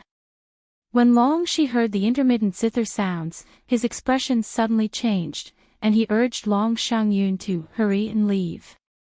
This was the sound of the zither-playing corpse puppet in the day. This fellow wouldn't be here to ambush them again in the dark and windy night, right? After a howl, a white figure pounced at the flying bat, instantly eliciting panicked screams. Long Shi shouted in a low voice, "Don't panic. Activate the defensive barrier." Boom boom, boom. Gusts of strong wind flowed down from the sky. In the pitch-black night, everyone could only see the streaks of light emitted by the crisscrossing sword aura. Long Xiangyun shouted anxiously, "Hurry, hurry and fly. Go, go." The flying bat flapped its wings, flying unsteadily. The people standing on the bat's back naturally fell as well. It was a thrilling experience. "Holy Lady," a Phoenix clansman hurriedly said, "can you allow this subordinate to summon the flying beast? Be careful of that corpse puppet." Boom. Arbor expressionlessly raised her hand and released a black gold arrow. The arrow pierced through the air, carrying a violent gust of wind as it shot viciously toward the head of the corpse puppet pouncing down from the sky. The corpse puppet played its zither, and the zither sounds vibrated, deflecting the black gold arrow. The black gold arrow lost its aim and pierced to the side. It made a turn in the air and shot toward the corpse puppet's head again with a whoosh. This corpse puppet couldn't be so smart. After dodging the first time, it simply didn't expect the black gold arrow to make a turn. The black gold arrow hit the back of its head with a crisp clang. Arbor pulled out a vine whip with hidden barbs from her sleeve and viciously lashed it at the corpse puppet's head. With a crisp crack, the little fellow ruthlessly whipped off a large piece of rotten flesh on the zither-playing corpse puppet's head. The Phoenix clansmen surrounding the little girl all looked at the unusually valiant stoic face with shining eyes. They suddenly cheered and almost applauded. Mo Lien glanced at them speechlessly. "Step back. This bunch of idiots." "Oh whoa, oh whoa." The zither-playing corpse roared. Everyone felt that the boat under their feet was trembling, slowly spinning along with the river. Countless sword-fang fishes jumped out of the water and flew to the deck, wanting to bite anyone they saw. It was a pity that these little things were facing experts above the deity realm. Everyone could produce partial divine armor to protect their bodies, so it was impossible for them to be bitten by the sword-fang fish. Furthermore, the speed of everyone's attacks was extremely fast. The sword-fang fish simply couldn't get close to them. It was chopped into pieces in midair. Ascend. At Arbor's command, everyone floated into the air. Then, they saw the little girl take out several divine power balls from her inner world and throw them at the water below. Boom, boom, boom, boom, boom, boom. A terrifying explosion shook the entire river, and in that instant, time seemed to stop. A deep whirlpool appeared in the river, and the countless sword-fang fishes that were torn to shreds were instantly sucked into the whirlpool. Awoo, awoo, awoo. The zither-playing corpse puppet didn't dare to linger and hastily fled with its tail between its legs. Long Qian and his sister, who had already fled some distance away and were standing on the flying bat's back in fear, couldn't help but look back.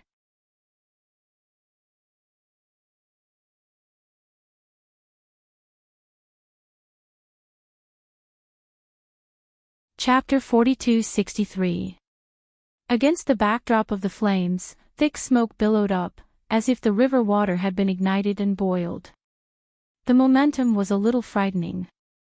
Arbor's small face was expressionless. He looked down coldly at the balls of sword-fang fish that were smashed into smithereens. His eyes revealed a trace of disdain. Despicable means, she said coldly. Then, she took out a glassy sealing ball and threw it into the surging river. Feng Zhangqing and the others were shocked by the little girl's divine power ball. At this time, seeing her throw out another thing, they all held their breaths, waiting for a huge shock. The sealing ball fell, and a 3-story ship slid out from it, instantly falling into the river. Waves surged up as the ship surged forward. My God! Feng Zhangfei couldn't help but exclaim, a ship. Scarlet firmament waves. Obviously, Feng Zhangqing's eyesight was much better than his younger brother Feng Zhangfei's. This sentence hit the nail on the head, and the group of Feng clansmen immediately opened their eyes wide, scrambling to look at the ship. Let's go. Arbor waved her hand, and everyone immediately followed the little crown princess and flew to the big ship. It's really tiring to be tossed around in the middle of the night. The little crown princess stood on the deck and turned to look at everyone expressionlessly. Everyone, wash up and go to bed early. The rooms on the 2nd floor are up to you. With that, she took her husband's slender fingers and pulled him to the 3rd floor. Leaving behind a group of curious Feng clansmen, they touched and looked around excitedly for a long time. They couldn't help but surround Feng Zhangqing and ask about the scarlet firmament waves. Early the next morning, after a night's rest, the Feng clansmen came to the deck refreshed. Only then did they realize that the sun had already risen from the east, and the morning glow sprinkled on the river water, evolving into a magnificent color. Qiao Mu and Nemo Lian were currently eating breakfast with Mu Xingqian, so they greeted everyone when they saw them arrive. This scarlet firmament waves is really powerful. I didn't feel any bumps all night, I slept really well. Yeah, after a night's rest, I'm full of energy today. Not to mention that the scarlet firmament blue waves had been operating steadily for an entire night, they didn't have to worry about being attacked at all. The entire Crimson Nimbus Blue Wave ship was a top-grade defensive saint artifact. As long as they didn't mobilize all the corpse fish in the sea to attack, the hundreds and thousands of fish schools wouldn't pose any threat at all. Breakfast was simple, consisting of meat buns and porridge. Although no one was hungry, it seemed that after following the little crown princess, they had inexplicably developed the habit of eating 3 meals a day. Since they had nothing else to do, everyone had a bowl of porridge and 2 steamed buns to eat by themselves. It's the nearest ferry port. With this speed, we'll probably arrive at noon, the little stoic said expressionlessly to everyone. I wonder how young Master Long and the others are doing now. Feng Zhangfei took a bite of the bun and suddenly asked, by the way, did it rain last night? Emichim, it rained for most of the night, but the rain wasn't heavy. However, if young Master Long and the others rode the flying bat, it probably wouldn't be very comfortable, Feng Zhangqing said faintly. Mu Xingqian couldn't help but twitch his mouth. Clan leader Fang's words were too fucking subtle. What wouldn't it be very comfortable? It would simply be extremely unlucky, alright. It was now August, and the weather was abnormally hot. The river breeze brushed their faces, but it felt stuffy and hot.